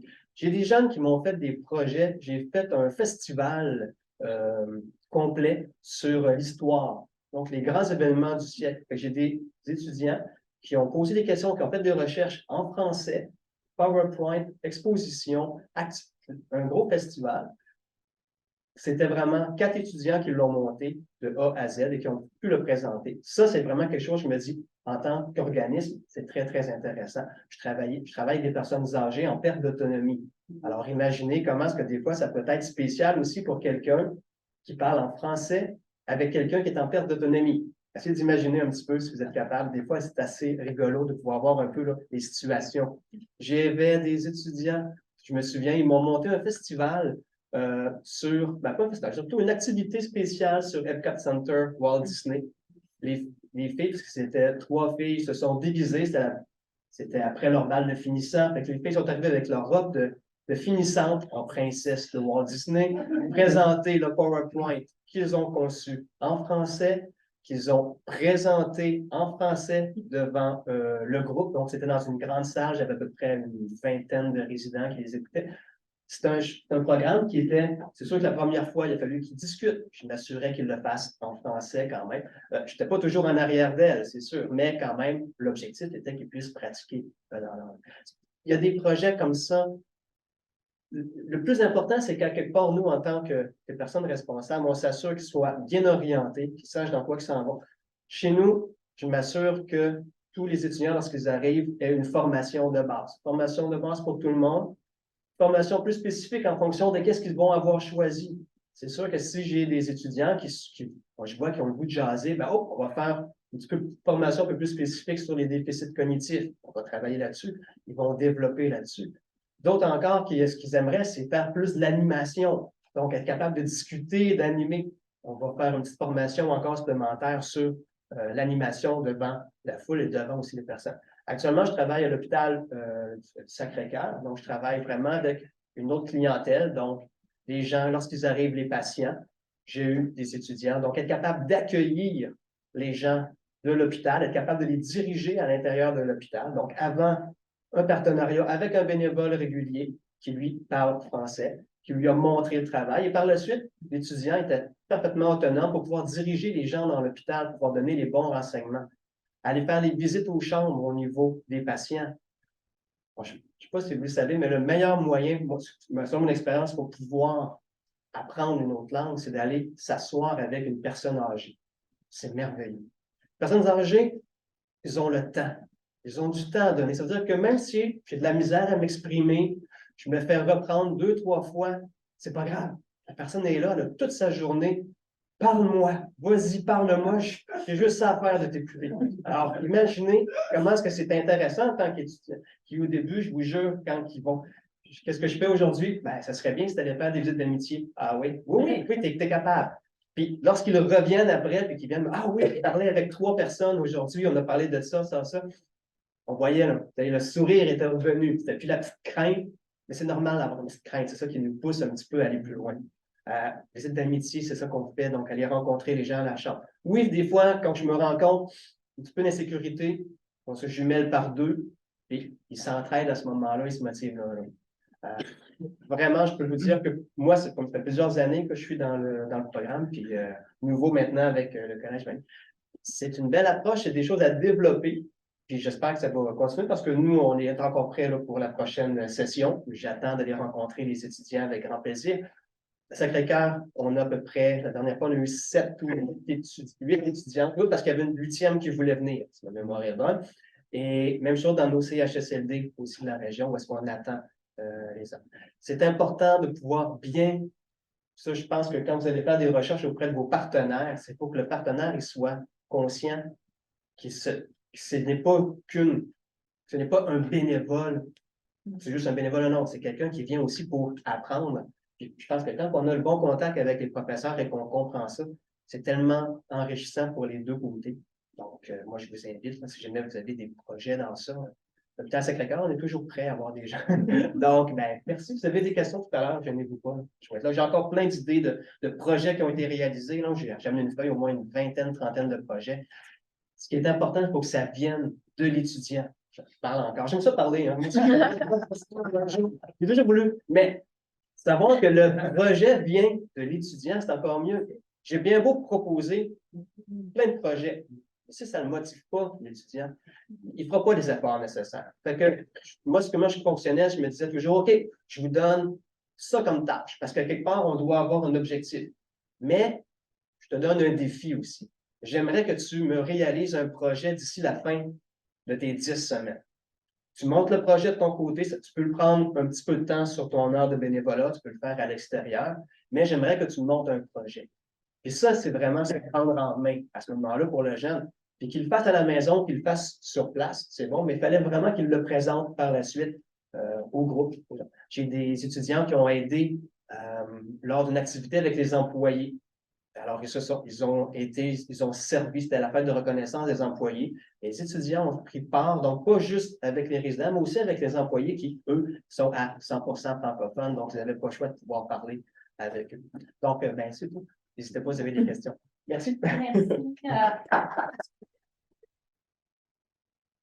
J'avoue avoir un petit pincement de cœur parce que je l'ai perdu. Mais je suis contente quand même, c'est Philippe et ses étudiants qui en profitent. Donc, on se partage les ressources. Bien, alors pour les activités de classe, les activités scolaires, donc qu'est-ce qui accompagne ces activités sur le terrain? Donc, comme je l'ai déjà mentionné, au tout début, il y a des ateliers de rédaction du CV, de la lettre de motivation, simulation d'entrevue d'emploi, études de cas. Et une fois partis sur le terrain, en asynchrone, ils font des lectures liées à l'empathie, des lectures liées au contact intergénérationnel, des lectures qui portent sur les relations interculturelles. Ensuite, ils tiennent un journal de bord où ils réfléchissent à leur contact quotidien en français. Donc, pas seulement sur le terrain, là où ils font leur engagement communautaire, mais tous les contacts qu'ils ont pendant une journée, pendant la semaine en français. Est-ce qu'il y a une évolution? Est-ce qu'il y a eu des occasions de parler français? Est-ce qu'ils les ont saisis? Oui. Pourquoi? Non, parce que qu'est-ce qui les a empêchés de prendre la parole en français? Donc, on aimerait en fait voir l'évolution d'un étudiant pendant les 10 semaines. Et il y en a du progrès. Ensuite, donc, le journal de bord, c'est un outil, si vous voulez, de réflexion. Ensuite, le forum. Sur le forum, l'enseignante envoie chaque semaine une question et les étudiants y répondent. Et c'est aussi un outil de partage, de bons coups, des partages de conseils. Quelles sont les difficultés qu'ils rencontrent sur le terrain? Comment agir? Comment faire en sorte que l'expérience soit positive? Des encouragements, etc. Et ensuite, il y a un webzine, un magazine en ligne qui crée en équipe à distance pour les encourager à rester en contact, pour encourager la collaboration. Donc, c'est un outil de collaboration et un outil de diffusion également. Donc, c'est la diffusion de leur expérience à la fin. Ce magazine est destiné à la communauté, au campus, mais à la communauté dans le sens un peu plus large. OK, so, comme je l'ai mentionné, il y a un projet de recherche qui a accompagné cette expérience et je vais pas insister là-dessus. Je vais juste vous présenter quelques résultats. Donc, le questionnaire, les résultats analysés ont montré un avantage du groupe expérimental parce qu'on a comparé un groupe expérimental avec un groupe contrôle qui suivait un cours du même niveau, un cours classique, mais du même niveau.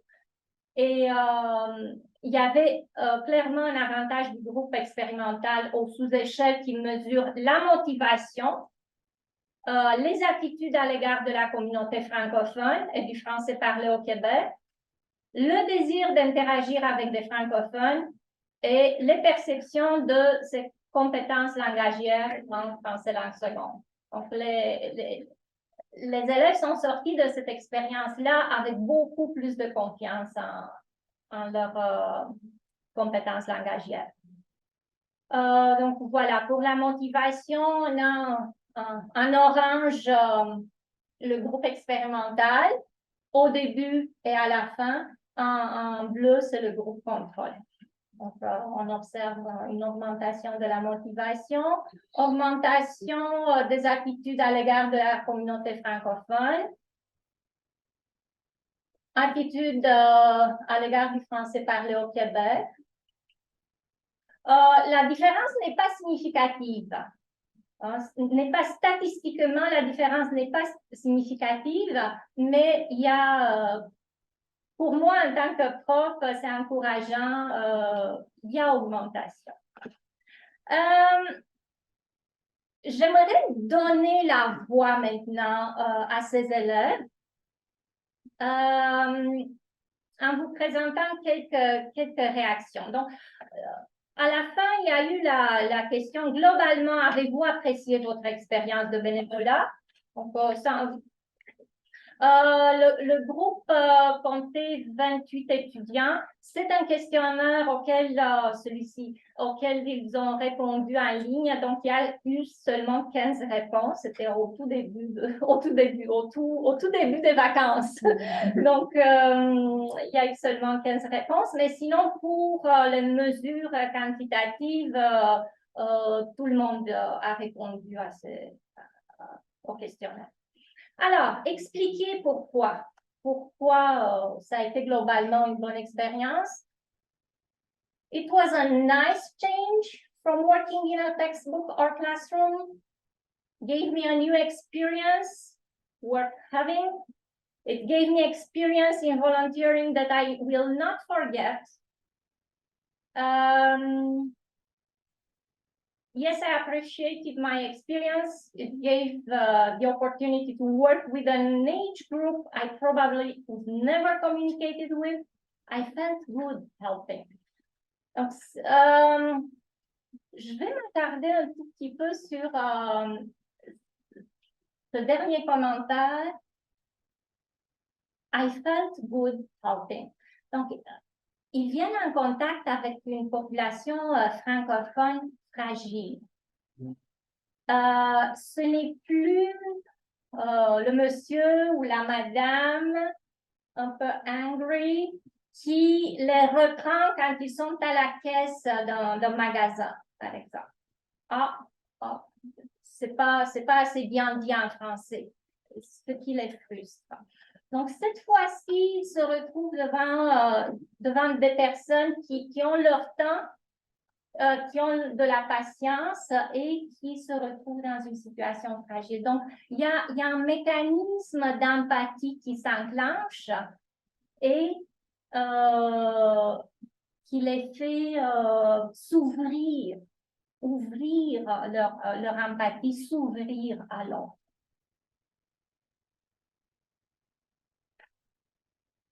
Ensuite, it helped me learn French better than in a classroom. It taught me a lot about myself and the value of time and life in general.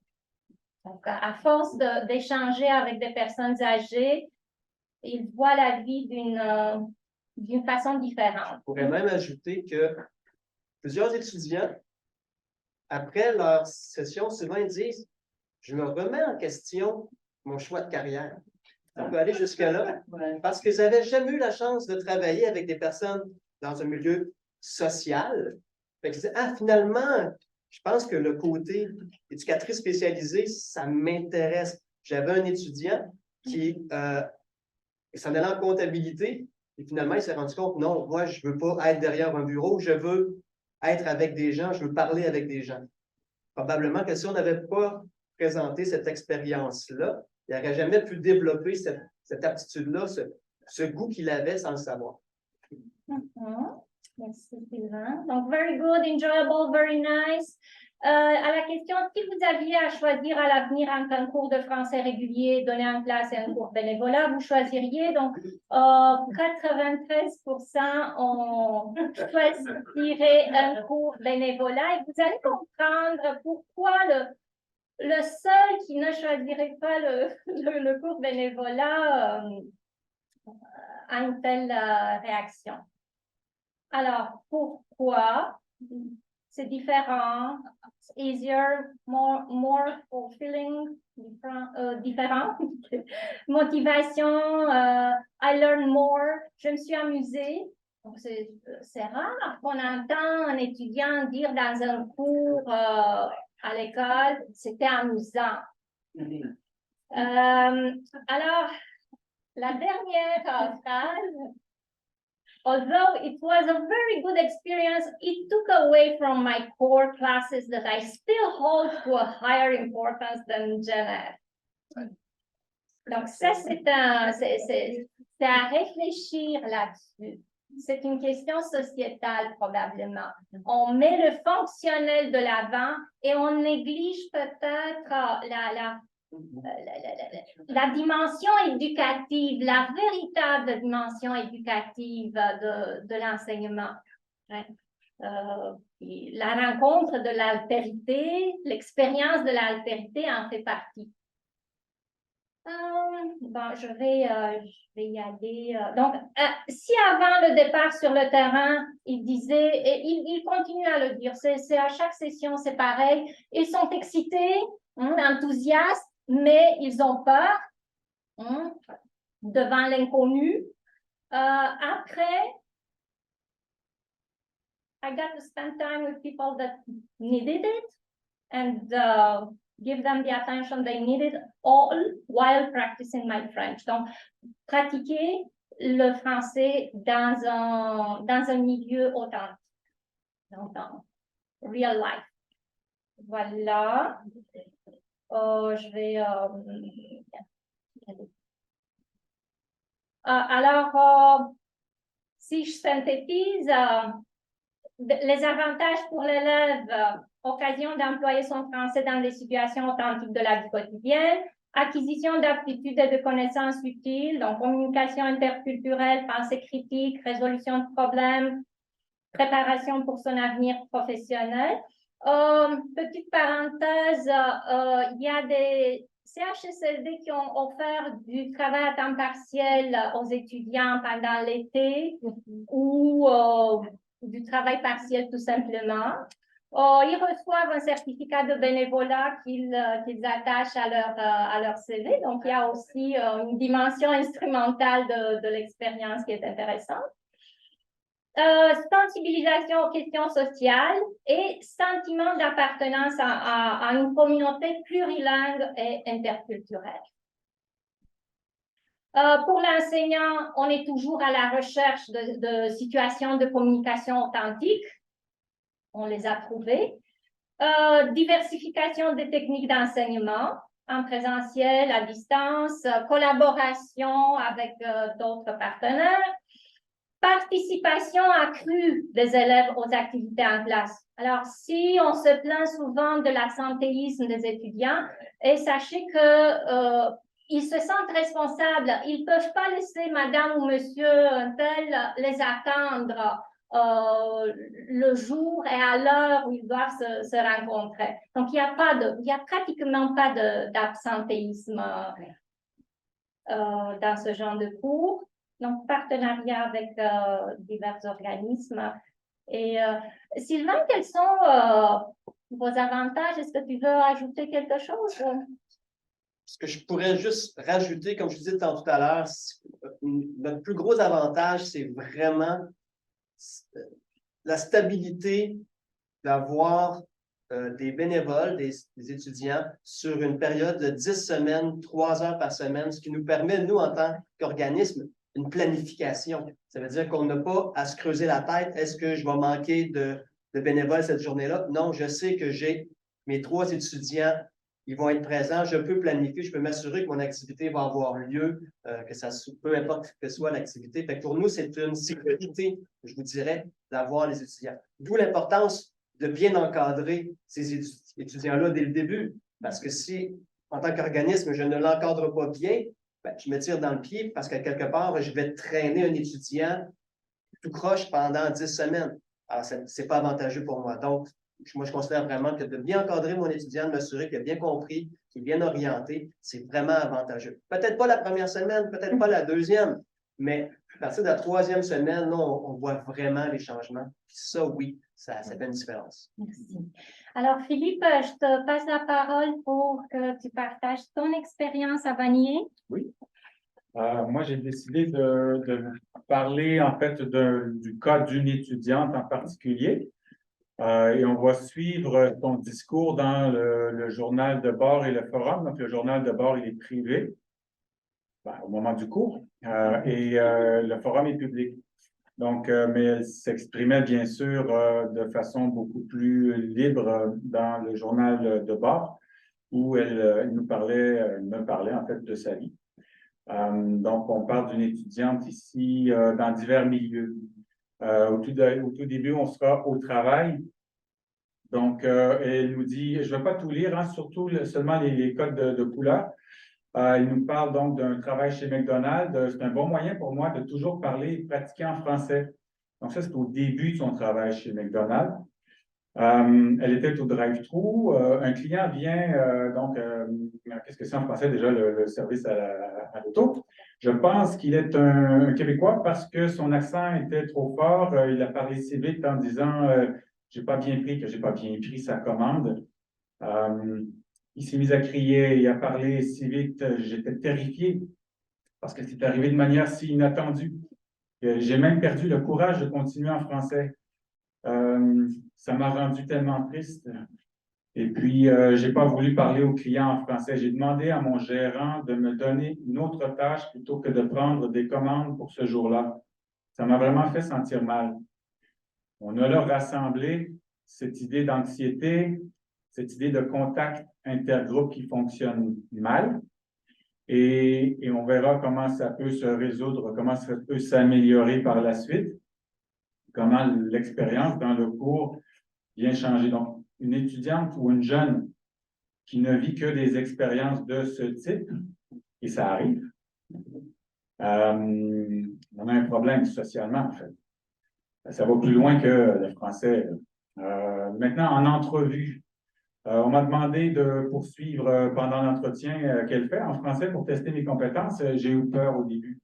Mais j'ai repris courage et j'ai continué la conversation en français. Ça m'a donné confiance. Donc, son entrevue s'est bien déroulée.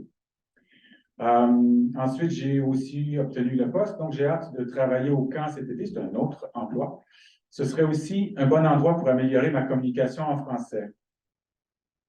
Et dans le forum du cours, publiquement, elle nous parle donc de l'expérience, cette expérience dans votre cheminement. Ça a amélioré mes compétences de communication en français. Grâce à l'expérience que j'ai acquise, j'ai récemment trouvé un emploi d'été au camp et je vais travailler avec des personnes ayant des besoins spéciaux. C'était donc un bon avantage d'acquérir cette expérience. Ensuite, toujours au travail, donc elle dit que maintenant, je commence la conversation en français et je prends les commandes des clients en français. Ça fait du bien de faire ça. Je deviens de plus en plus confiante quand je communique en français. Donc, elle construit aussi sa confiance au fil des expériences. Et dans le forum, elle nous dit, ici on est au début, un peu après le début, non, on est au milieu de l'expérience. Elle nous parle de ses perceptions envers les francophones. J'ai toujours pensé que la plupart du temps, ils étaient racistes et avaient des préjugés envers les personnes qui ne parlent pas français. Et là, on est dans le forum, on est public. Mais cette perception a changé. Les gens qui sont visités dans les centres sont vraiment gentils et ils m'encouragent à pratiquer et à parler plus français. Ils me corrigent aussi. Je n'ai jamais vraiment cru que les francophones pouvaient être amicaux. Mais en avoir des conversations avec les gens que je visite me montre qu'il y a des bons francophones. Ils sont également prêts à m'aider à faire mieux. Donc, c'est une prise de conscience qu'on souhaite vraiment, mais ce n'est pas seulement au McDonald's qu'elle l'aurait trouvé. C'est bien ce qu'on voit. Avec ses amis, nous avons décidé de nous tester en allant au restaurant, en communiquant avec le serveur tout le temps en français. C'est amusant. J'avais pas honte, ça fait du bien. J'aimerais le faire plus souvent avec mes amis. Donc, dans sa vie de tous les jours, elle essaye de le reproduire. Dans l'autobus de la ville, là aussi, c'est fréquent les problèmes. Le chauffeur était vraiment impoli. Il m'a dit qu'il ne comprenait pas ce que je disais en français. Il m'a dit que je devais parler en français parce que je suis au Québec. Vous connaissez le refrain, la chanson. Il m'a rendu tellement gêné et timide. Donc, on freine la volonté de communiquer, c'est clair. Mais elle poursuit. Je serai plus confiante à l'avenir. Je ne laisserai pas un Québécois essayer de m'intimider. Je préférerais continuer à parler en français et parler lentement jusqu'à ce qu'il me comprenne. Donc, je vais lui imposer mon français. Ça, c'est formidable de voir ça. C'est ça qu'on veut. C'est exactement ce qu'on veut développer. On a tous un accent, peu importe la langue. Exprimons-nous avec notre français. Donc, l'expérience amène cet étudiant jusque-là. Donc, maintenant, on est au centre communautaire. J'ai également eu l'occasion de partager l'histoire des femmes au Nigeria avec les résidents, tout en parlant en français. Donc là, elle s'ouvre sur une réalité intime de sa vie, ce qu'elle ne fera jamais avec le chauffeur d'autobus. Mais elle aurait pu le faire avec le chauffeur d'autobus, assis devant l'autobus, si le chauffeur l'accueille. Tout à fait possible. Mais elle ne va pas le faire. L'accueil n'est pas là. Alors qu'au centre, elle le fait. Et je ne l'ai pas mis en vert, mais c'est agréable de voir les résidents masculins, vieux donc, parler également de la façon dont leur mère, sœur et épouse étaient traités à l'époque, il y a longtemps. Là, on est dans un échange vraiment intéressant, réel, intergénérationnel, interculturel, international aussi. Et c'est donc une bonne occasion pour moi de pratiquer ma compréhension, de parler en français tout en écoutant et en parlant avec les résidents. Donc, elle nous dit au fond les objectifs du cours. Je parle, j'écoute et je communique de façon authentique. En rétrospective, donc, dans son cas, avant de participer à l'engagement communautaire, j'avais quelques doutes, j'avais peur, je ne pouvais pas donc faire du bon travail, j'avais peur d'être préjugé. Et là, je vais accélérer un petit peu. Donc, elle résume un peu les mêmes idées. Au contraire, tout s'est bien passé. Maintenant, j'en arrive à... il nous reste combien de temps? On laisse 15 minutes en question. OK. Ben, je vais vous défiler rapidement donc ce qu'on a développé à partir des travaux de Renate Pettem et Norton Pierce. Une taxonomie qui présente les émotions qu'on ressent en classe de langue. Et donc, on a les tâches en haut à l'école et les relations sociales. Et puis, donc, on a associé aussi des éléments de résistance et d'investissement qui nous viennent de Norton Pierce. c'est basé sur les travaux du sociologue Bourdieu, donc le capital culturel, l'investissement donc dans ce capital culturel qu'est la langue. Et donc, on a placé les activités d'échange, de jumelage et d'apprentissage par engagement communautaire de ce côté-ci, parce que dans le verbatim, c'est ça qui sort toujours. C'est exactement ces mots-là qui sortent. It was fun, j'ai hâte à la semaine prochaine, I'm so proud of myself, oh, they are so nice. Et de l'autre côté, qu'est-ce que c'était l'école? It was so boring, francophones are rude and angry, and so on.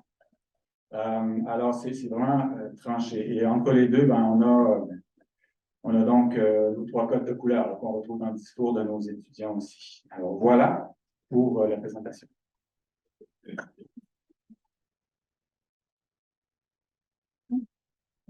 Et on accueille donc vos questions. Si vous en avez, oui. J'ai peut-être manqué l'info au début. On parle de combien d'étudiants au fil des ans qui ont pu bénéficier de... Est-ce que c'est tous les étudiants qui ont... Répétez la question. À Janabet, environ 34 étudiants par trimestre depuis 2018. À la pandémie, on a arrêté et on a pu relancer vraiment le cours cet automne. Donc, il n'y en a pas énormément. Pour l'instant, il n'y en a pas énormément, mais on a été surtout en mode exploration et les résultats sont encourageants. Donc, tellement encourageants que Vanier a pris le relais. Il y a d'autres collèges qui étudient la possibilité de l'adopter. Oui. Ouais. Et d'ailleurs, petite précision, dans les nouvelles compétences proposées par le ministère pour les nouveaux 3 cours en français, il y a la dernière est consacrée à un projet expérientiel qui pourrait être l'engagement communautaire ou les jumelages. C'est à chaque institution de décider. Oui. Bonjour, vous venez de dire qu'une de ces 3 cours supplémentaires, français langue seconde, qui se donnera aux étudiants qui entrent dans le cégep en l'automne prochain, ça pourrait être un cours basé sur le principe de l'apprentissage par engagement communautaire. C'est une bonne chose. Mais il y a un autre niveau d'apprentissage par engagement communautaire et c'est le travail d'été, le travail payé, travail en partiel, disons. Il y a un modèle qui existe à Québec actuellement entre l'Université Laval, le département de l'apprentissage de français dans le second, et des employeurs comme Château-Frontenac, Croisière, AMM. J'aimerais voir dans le plan d'action, dans ce site, où le gouvernement fédéral va dépenser 40% de ces 120 millions qui vont dépenser au Québec en appui de la vitalité de la communauté anglophone. Apparemment, ça va être ciblé vers ce que le ministre appelle la francisation. Je pense qu'il veut dire aider les anglophones à plus confortable, à l'aise en français et à ouvrir plus d'opportunités pour le travail. J'aimerais voir un programme où il y a peut-être une recommandation du commissaire pour un transfert d'argent à Québec pour appuyer un programme à Montréal comme à Québec. Disons, si je suis étudiant à Dawson ou à John Abbott, ce serait bon de savoir qu'il y a une place dans mon cégep où, géré par le gouvernement du Québec, ou par une agence mandatée par le gouvernement du Québec, frapper à la porte et avoir une opportunité pour un placement. le cégep pourrait me donner un placement d'été, que ce soit à Montréal ou en Belgique, où la pénurie de main-d'œuvre est de plus en plus sérieuse. Ben, j'espère que les administrateurs qui sont dans la salle vous entendent et que de telles initiatives auront leur place. Il n'y a rien qui empêcherait. Nous avons présenté un dispositif possible en salle de classe. C'est notre expertise, la salle de classe. Je pense qu'il y a énormément de possibilités à explorer. Il y a énormément de possibilités. Oui? Oui, monsieur. Oui, j'ai une question au sujet de la médiation interculturelle. Vous avez parlé de ça au début. À quel point est-ce que vous rendez une réflexion sur la nature de l'interculturalisme explicite dans votre pédagogie ou pendant les 3 semaines au début du cours ou les 2 cours à la fin? Est-ce que ça fait partie de l'apprentissage des étudiants? Je parle trop, peut-être. Écoutez, je crois que ça se fait en fait dans la pratique. C'est de l'interculturalisme qu'ils font du début à la fin. Pour ce qui est de l'aspect théorique de la chose, Maria parlait de lecture. Donc, il y a des lectures sur les rencontres interculturelles. Mais c'est d'abord et avant tout une expérience de l'interculturel. Est-ce que tu veux ajouter quelque chose? On leur propose aussi des études de cas à saveur interculturelle. On leur propose des petits ateliers portant sur l'interculturel. Même la simulation d'entrevue d'embauche part de situations à saveur interculturelle. Donc, lecture, études de cas, simulation, jeu de rôle, oui. Ils sont de leur place, oui.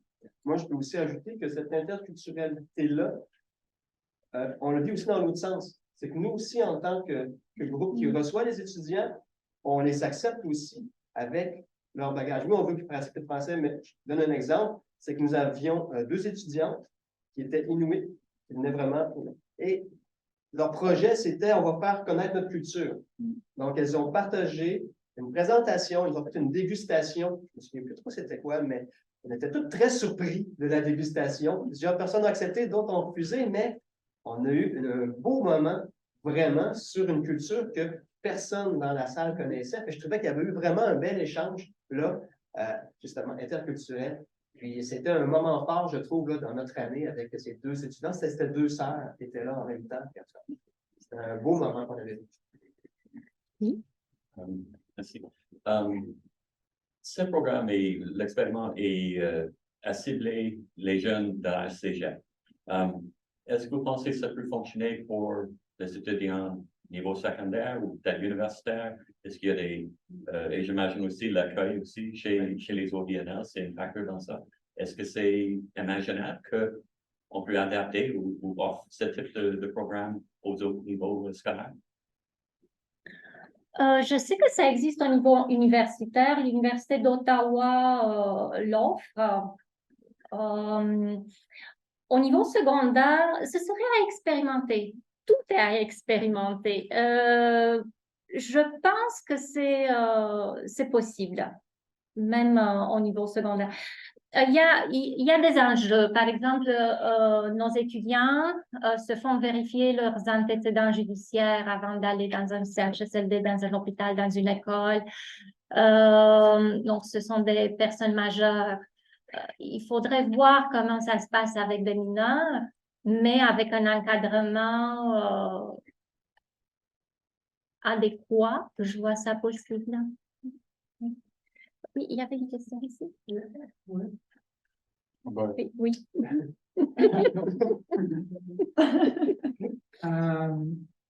J'ai remarqué quand même il y avait des éléments d'employabilité là-dedans, par rapport des CV, entrevues, des choses comme ça. Moi, je travaille dans le domaine d'employabilité pour le Québécois d'expression anglaise, donc il y a plusieurs barrières au niveau de leur employabilité, la barrière au niveau de leur capacité de parler français de manière professionnelle. Je me demande si ça transfère, en effet, le milieu du travail, peut-être même plus adulte. Hein, c'est un peu en lien avec la question de M. Flock, mais est-ce que vous pouvez imaginer ça dans le milieu du travail pour des personnes qui sont plus des étudiants aussi, que c'est possible? Comme une immersion pour les professionnels. Ouais. En fait, ça me fait penser à d'autres travaux de gens en Belgique que j'ai rencontrés la semaine dernière. Et ils font de l'insertion en emploi de gens immigrants récemment en Belgique qui ont des enjeux de langue.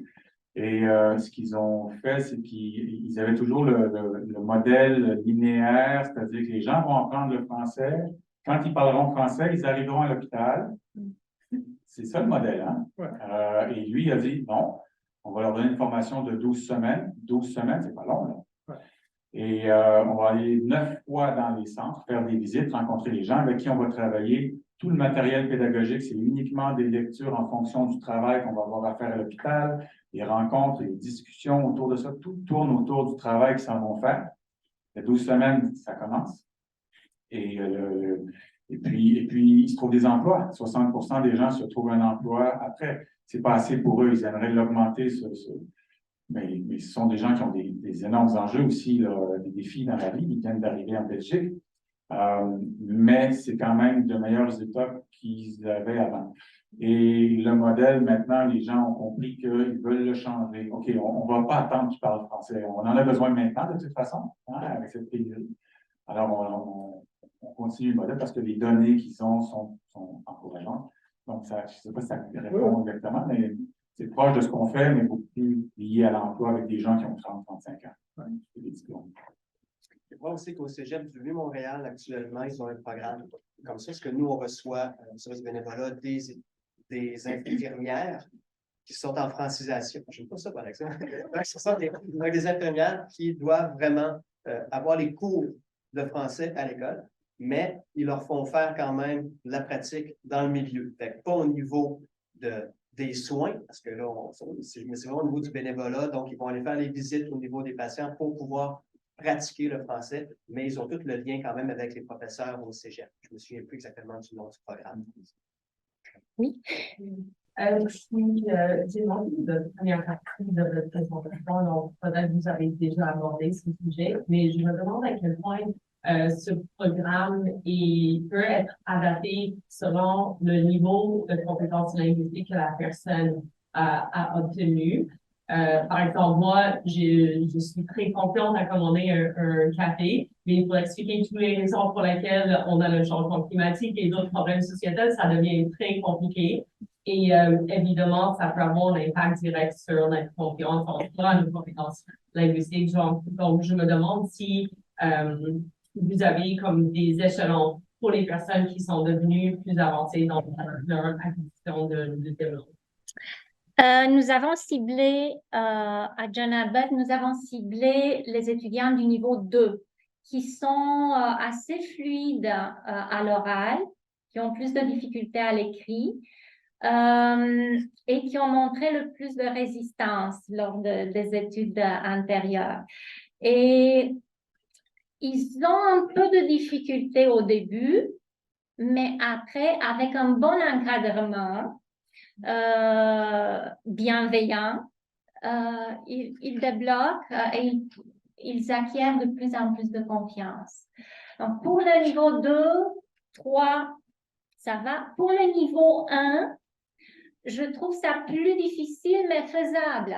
Encore faisable. Et je pense, Philippe, tu as eu des étudiants du niveau 1. Alors, je te passe la parole.